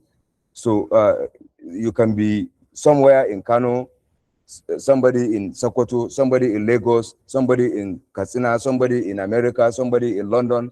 You can be able to come together through virtual processes and achieve what you want. So government and private program are equally required to, fund all these processes, all this stuff that we are looking forward to at least achieve what we want. And we can build our own markets also by coming together through teamwork, developing certain things that is valuable to the economy or digital economy or ecosystem. For example, students are building SSSD apps to help all of us without internet can still get access to banking services. So what can we do today? I'm asking this rhetorical question. Pick one skill, get good at it, join a team or club, wherever you are, write down what you learn and share it. And always act within integrity, especially when handling issues or sensitive activities that has to do with people's data. As we rightly said in Hausa, that if you come together, learn the mistake from others, you can be able to scale through. So therefore, at this point, what can we do today? We have to pick skills and develop ourselves and try to, bring sanity to the economy by building something that will help the society. So in conclusion, I am now trying to say that the vibrant digital economy will not only build by the government alone. It will build by students like us who understand technology, who work well in teams, and who do the right things at the same time. My challenge to all of us here is we have to start now, learn one tools, join a team, and solve a problem around us. Thank you very much. Let us know down in the comment section and the YouTube live what you guys think about the sessions. What are your views on each and every speaker that just spoke? In the absence of our panelists, we're going to move on to our question and answer session so that we don't waste much time. Anyway, so how is this going to work is that anyone who has a question for any speaker should type it down in the comment section, down in the live chat on YouTube. For those who are with us on Google Meet link, chance to speak. And for those watching us on YouTube, you type it down in the comment section, or you can also go to the WhatsApp group and type down your question, whatever question you have. I'm going to give a few seconds for you guys to start sending any questions. Please make sure that you indicate the person, the panelist or the speaker that you are trying to address, the speaker who spoke, that you are trying to ask a question. Make sure you indicate that. That is very important. You ask a question and indicate the person you are asking the question to, please. I see someone saying, I have a question. Please type down your question. What is your question? State your question as well as the person that you would like to ask the question to. In the meantime, I see over here with us, Mariam Abdullahi is raising her hand, so I will give you a chance to speak and ask your question while we wait for the live chat. You can go ahead, Mariam Abdullahi. I see you raising your hand. You can go ahead and ask your question. But do make sure that you indicate the speaker that you would like to ask a question to. Okay, someone sent me a question. This person says, this person says, my question is for Miss Bhavika, Miss Bhavika Kumar. Yes. What actually inspired you to pursue your career, and how did you get started with your career? Actually, the thing that has inspired to pursue my career in public health was that I was passionate about health and fitness. I was curious about it. So that's why I started learning it through books and videos. And then eventually, as I started learning about it, I became more interested towards it. And that eventually became my passion in public health. And the second question that you asked, that, sorry. Um, the second question, she said, how did you get started? Okay, from getting started, like from the very start, I did not have a much bigger plan that I will go into the public health field. I started very small, like I first read it through the books and through online videos about the health and fitness space, and eventually with time, and I became interested in it, and I started practicing it in my daily life also. So I became more interested in it. So eventually I eventually I learned about the yoga, Ayurveda, and then I decided to do my master's in public health. And later I got into research and data analytics in public health. And I'm looking forward to contribute more towards this field. All right. I hope This it question is answers also, the question. yes, it does. This question is also for you. This person says, if you could give one piece of advice to someone just beginning their digital journey, what would it be? To someone starting fresh, to someone starting new. Okay.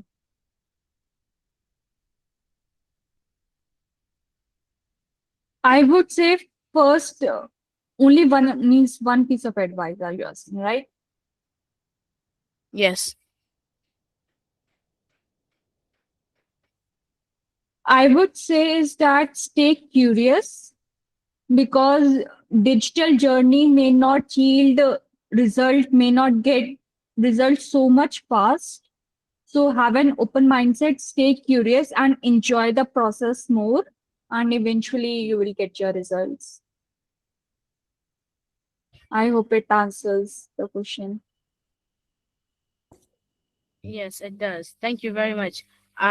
This next question is for Miss Amina.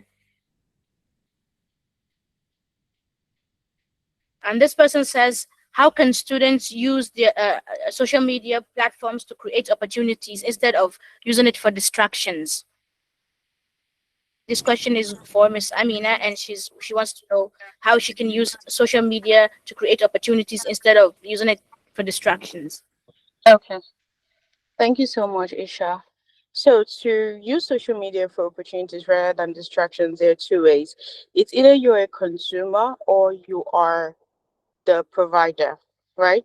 So if you're a consumer, that means you look for people that share opportunities on your particular niche and get to apply for them or volunteer. I talked about volunteerism. So for example, if there's an event and they need people to come do something under what you're studying or what you're working on, you can volunteer to be part of it. That is you creating an opportunity for yourself. And one thing I always do when I get to have opportunities is I show my extra skills more than what you asked me to do, but I don't overdo. Like if I go for events to do particular things, I try to be extra, I try to give more value so they will look for me even after the event. That is if you're a consumer. And if you are a provider, that is okay. Based on your niche, what do you think is the problem in your locality, in where you are? you start doing something. The number one thing, of course, is creating content. Creating content for a starter, it will be very hard. It is draining. It is discouraging. But the consistency is everything. I'm a proof of consistency. I have been consistent, even if I don't have a huge followership online, because my audience are not really online. My audience are the young girls and boys, and most of them are in school. If I go to school now, say one or two, oh, hey, I want to be like you. I love you. I want to do this. That is the passion we want. And my followership is where they are. And I always get that pride when I see things working out. So when you are a provider, you give them exactly what they want in your best capacity, and do not get drained that it's not working at the moment. It will definitely work. And if you're a consumer, get to apply and be free to do what opportunities you see. So that is it. It's not, that's like you moving totally away from distractions and creating pathways for yourself. And if you want to do the both, I promise you that will work better, because I do the both. But choose what works for you and do that. Thank you.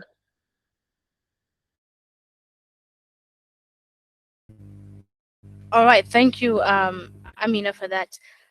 This next question, this person says from Mr. Ilyas Abdullahi Umar, he says that his question goes to Mr. Yusuf A. Musa on his topic, turning public health knowledge into digital solutions. So he's asking, what are some challenges associated with innovation?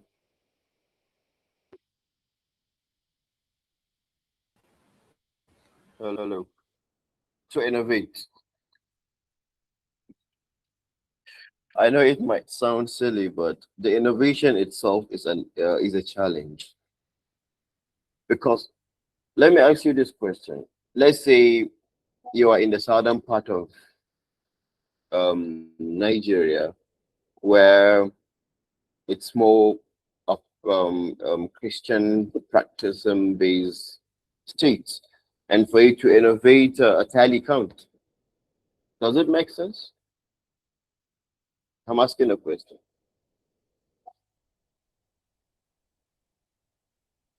It doesn't make sense. Knowing what to innovate, where to innovate, that's the first phase that anyone should actually even start thinking of. Okay, I'm thinking of, I want to innovate a particular thing. I would have to know that the market capacity, the buyers, and the people that will actually get access to that particular innovation that you are about to innovate. If you can actually cater all this and know what you to do, then you should go into directly like into the aspect of, I know a lot of people do have issues with money or something like that, but when you were able to address all your basic challenges, getting a fund like now even in Nigeria is something that is very easy to get. So to know what to innovate is the challenge. If you know what to innovate and where your innovation will reach, it will actually solve your problem directly. Because I have a friend who was it wasn't actually my innovation, but I'm just trying to cite an example of what he did.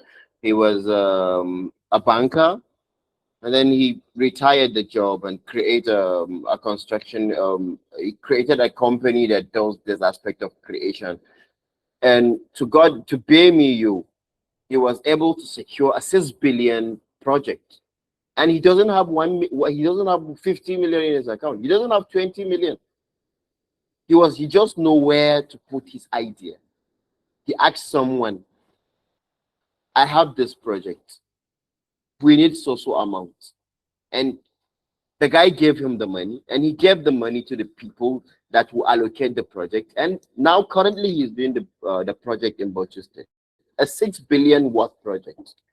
So if you know what to innovate, how to do the innovation, it will be the simplest step for you to attain whatever height you want to actually. But if you don't know if you know what to innovate, but you don't know the people that will access that your innovation, that is actually a problem that you cannot actually solve it yourself.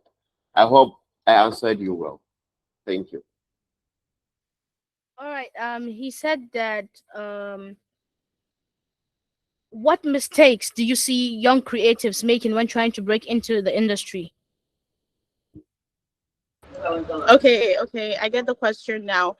The number one mistake I see creators make when trying to break into the industry is trying to be who they're not, taking away originality and trying to be me, trying to be Amina, trying to speak like Amina, trying to do what you know you're not really, it's not really you, right? So that's the number one thing. And lack of, I'll just put it the word, lack of authenticity, lack of originality. That's number one. Another thing is trying to beat the industry that is not really yours. I'm a communicator, and of course talking works for me. And just maybe you like Amina, the way she talks and everything, you just feel, okay, I also need to transition. Okay, she makes more money here. Okay, from being an IT guy, let me just be a talking guy. So trying to transition into what is not really yours. So you asked the question, what mistakes young creators make. So I want to give the mistake and also how it can be solved. How you can make sure you get to do the right things as a creator is number one. Make sure you understand yourself. Self-awareness is very important. From self-awareness, you get to understand what is mine, what I can do, what I cannot do, how I can be myself, how I can project into making it in my industry. So that works. And I bet you can't do this alone. I forgot to mention this during my presentation. No matter what you do, you cannot do it alone. You need someone to believe in you, to push you, to encourage you. And for me, 100 after my parents is my man, right?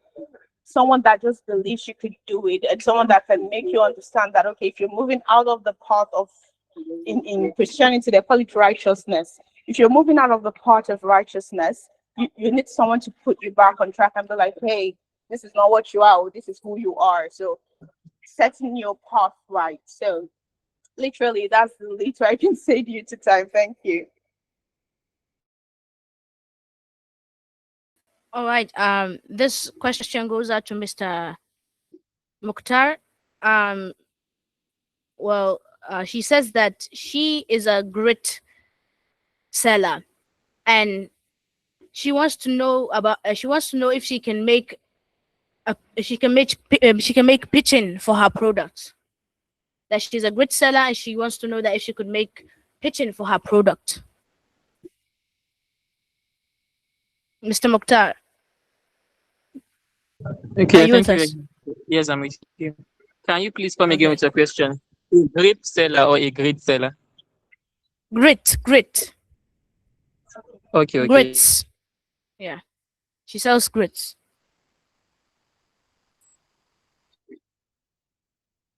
She sells, I'm sorry, I can't hear that clearly, Aisha.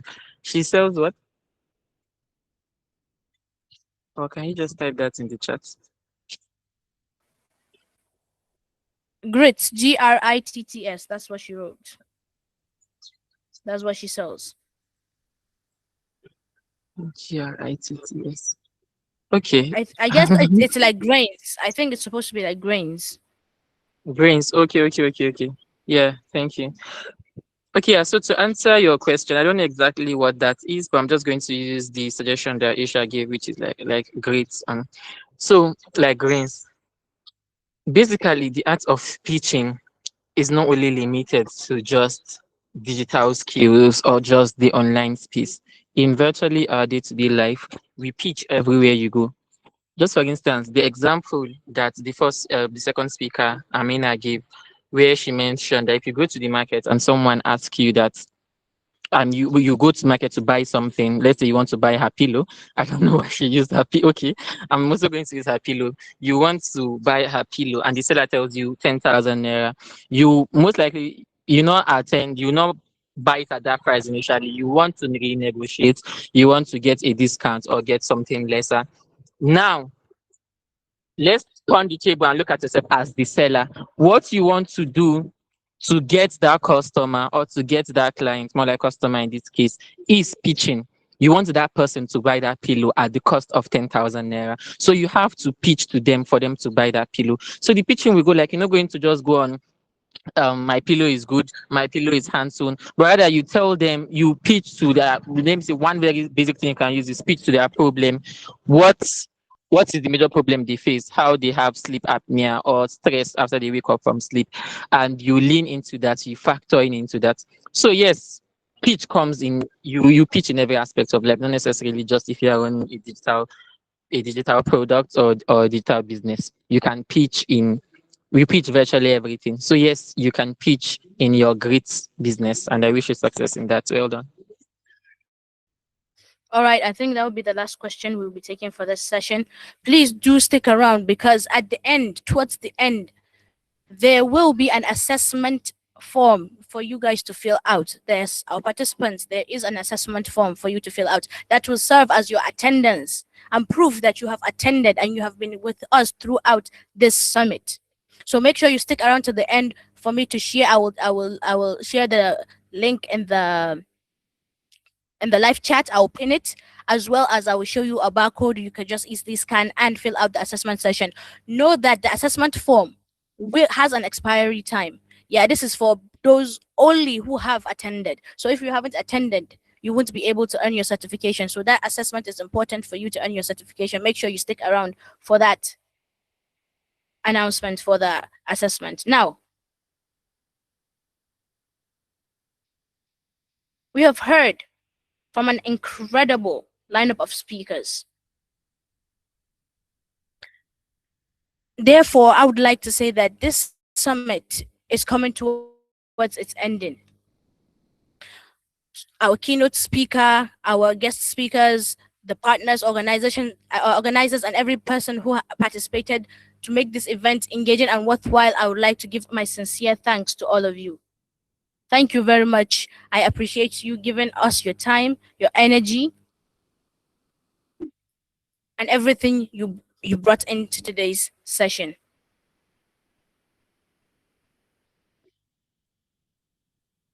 To officially bring this summit to a close, it is my great pleasure to invite Hamdallati Abdusalam, our collaboration and advisory representative from iconic Open University Student Hub, to deliver a closing remark.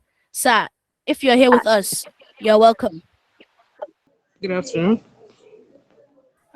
Good afternoon. Distinguished guests, Afternoon.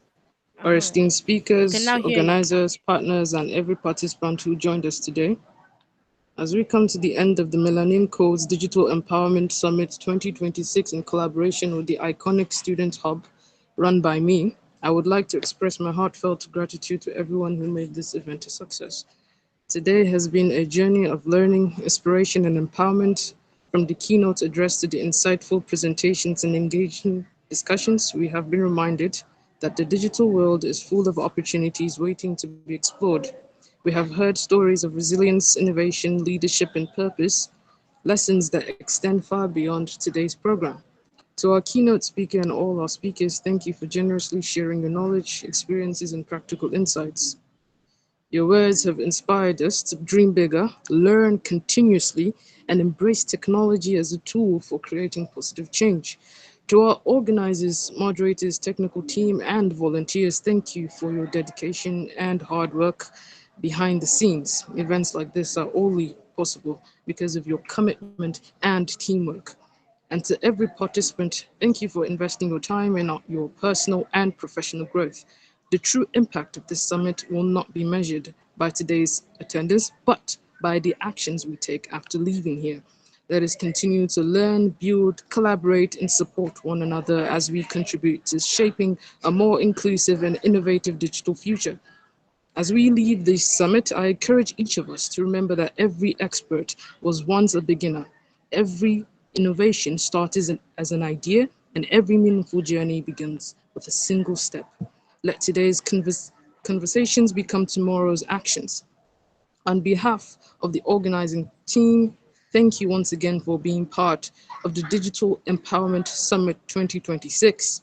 We hope you leave inspired, equipped, and motivated to make a difference in your communities and beyond.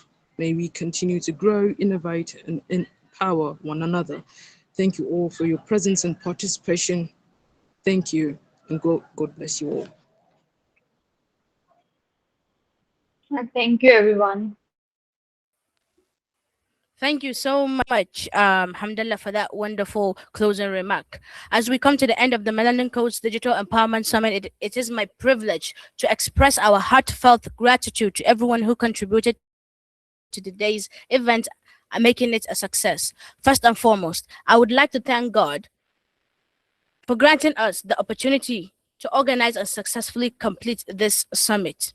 To our keynote speaker, Malam Mustapha Yunusa, thank you, sir, for your insightful keynote address and for inspiring us with your wealth of knowledge. To our distinguished guest speakers, from Bhavika Kumar, the main voice, Aminu Mudi, Mukhtar Ishaq, and Yusuf and Yusuf A. Musa. Thank you so much for bringing such an insightful session to our summit. That is Nanstone A and Hamar Only Services, our partners. Thank you for believing in the vision and for collaborating with us to make this summit possible. A very special appreciation also goes to Comrade Abdurrahman Umar, the SSA of Students Welfare, that is Nanstone A, for his goodwill message and continued support for youth empowerment. I would also like to give a very special appreciation to our incredible organizing committee, from Comrade Hayatu, Rufai Hayatu, to Hamza Sulaiman, aka Muallim, to Hamdallah T. Abdus Salam, to Abubakar Salihu Nasir, as well as Taiwo Adewale Progress, Khadija Dauda Muhammad, Sulaiman Samaila, Mas'ud T. Tasiu, aka MT Square, Ishaq Salihu Luga, Aisha Muhammad Sani, Abubakar Zakaria Hamisu, and so much more. Thank you so much for you guys for being a part of this insightful session. Thank you for your dedication, your teamwork, your creativity and hard work, and countless hours of planning and coordination. From publicity and mobilization, to programming, to planning, to content creation, to moderation, to technical coordination, to branding, to participant engagement, every single one of you played an important role in making this summit to become a reality. This event would not be possible without your commitment and willingness to serve. Please join me in giving our organizing team a well-deserved round of applause. Virtual applause. Thank you so much. And then to all the participants, thank you for choosing to spend your time learning here with us. Your presence and engagement and enthusiasm is what makes this summit meaningful. So as you leave, I encourage you to not let today's conversation end here.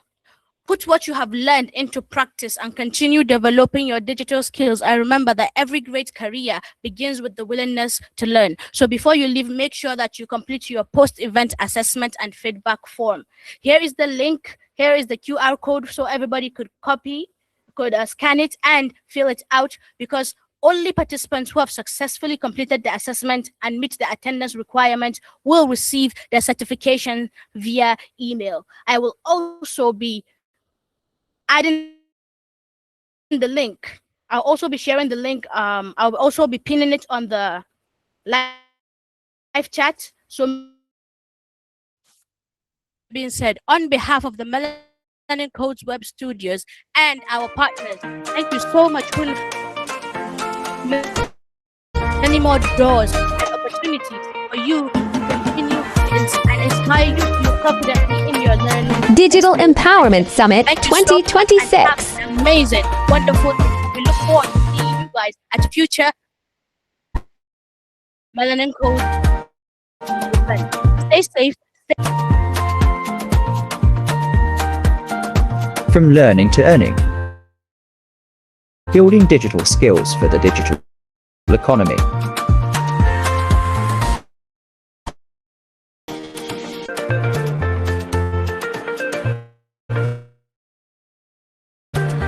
Melanin Codes Digital Empowerment Summit 2026.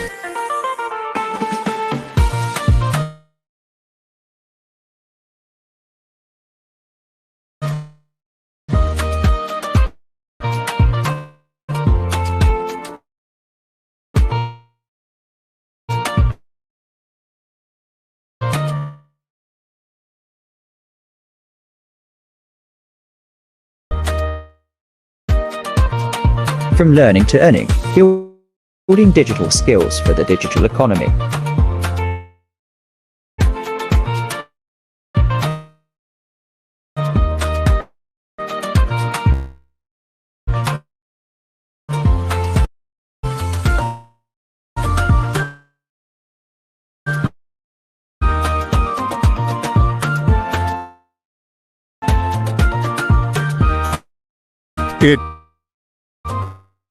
It's the Melanin Codes. Digital Empowerment Summit of 2026.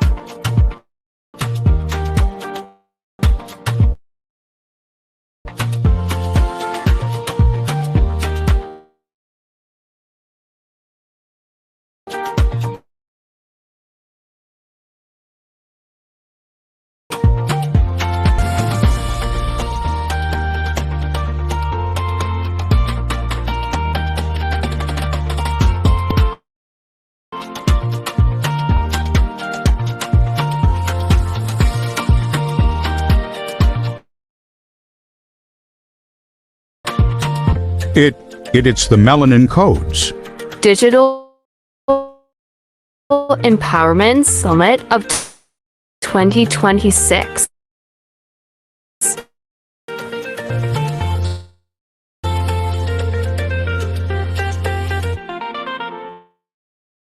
By Melanin Codes Web Studios and the iconic Open University Students Hub in partnership with the National Association of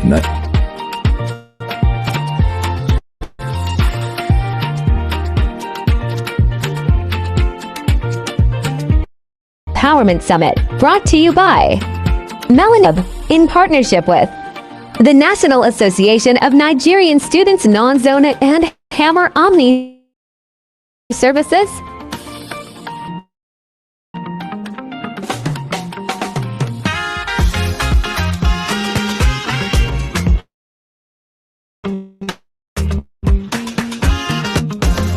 From learning to earning, building digital skills for the digital economy.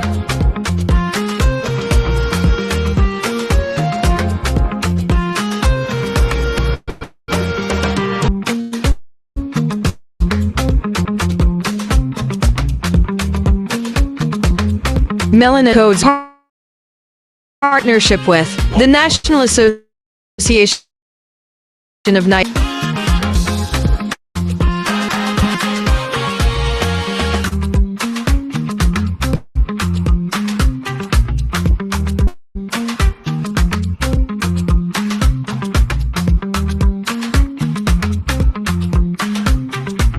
Melanin Codes Digital Empowerment Summit, brought to you by Melanin Codes Web Studios and the iconic Open University Students Hub, in partnership with the National Association of Nigerian Students Non-Zone A and Hammer Omni Services.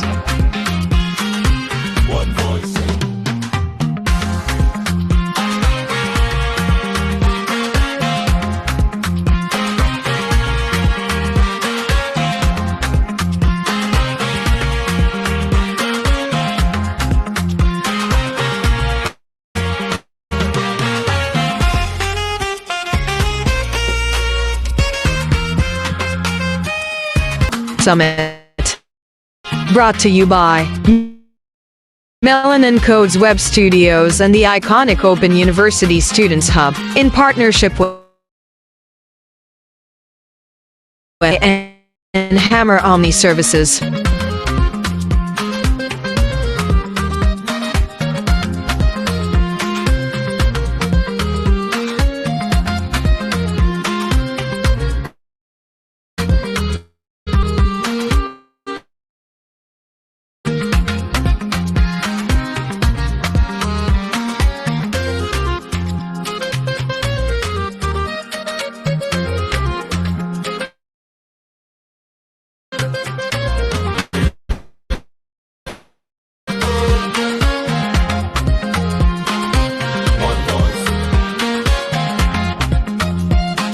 Melanin Codes Digital.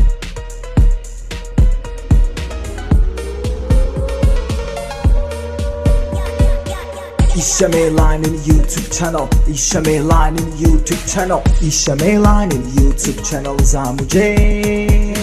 Isha Melanin YouTube channel zamuje. Kuzo muje, I say my people, kuzo muje a tashar da kuɗi ga kayan waje duk tsarin aikin domin ku ne a saka ku nishaɗi zaɓin ku ne duk wannan aikin ta ne. Isha Melanin ai sunanta ne, ƙara mini sauti kiɗanta ne da kiɗan da rawar duk domin ta ne. Allah sarki gatanta ne, ɗaukaka da basira jininta ne. The way she destined, interesting, most of our actions motivating. The summit starts. She is educating our people, imparting something. Aisha has been creative, her thinking very extensive. Isha Melanin YouTube channel, Isha Melanin YouTube channel, Isha Melanin YouTube channel zamuje. Isha Melanin YouTube channel zamuje.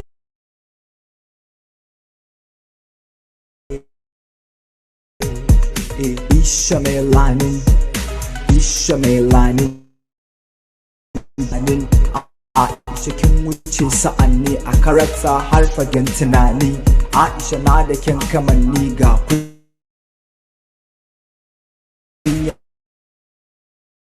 sai ka ce Fulani. Ni na so gare ki gani, ki koyan yanda da tunani. Aisha na da san kulawa har da kyau ne babu tunagawa. Isha Melanin mamen haratto, kin fi gaban ku ce created. Isha Melanin YouTube channel.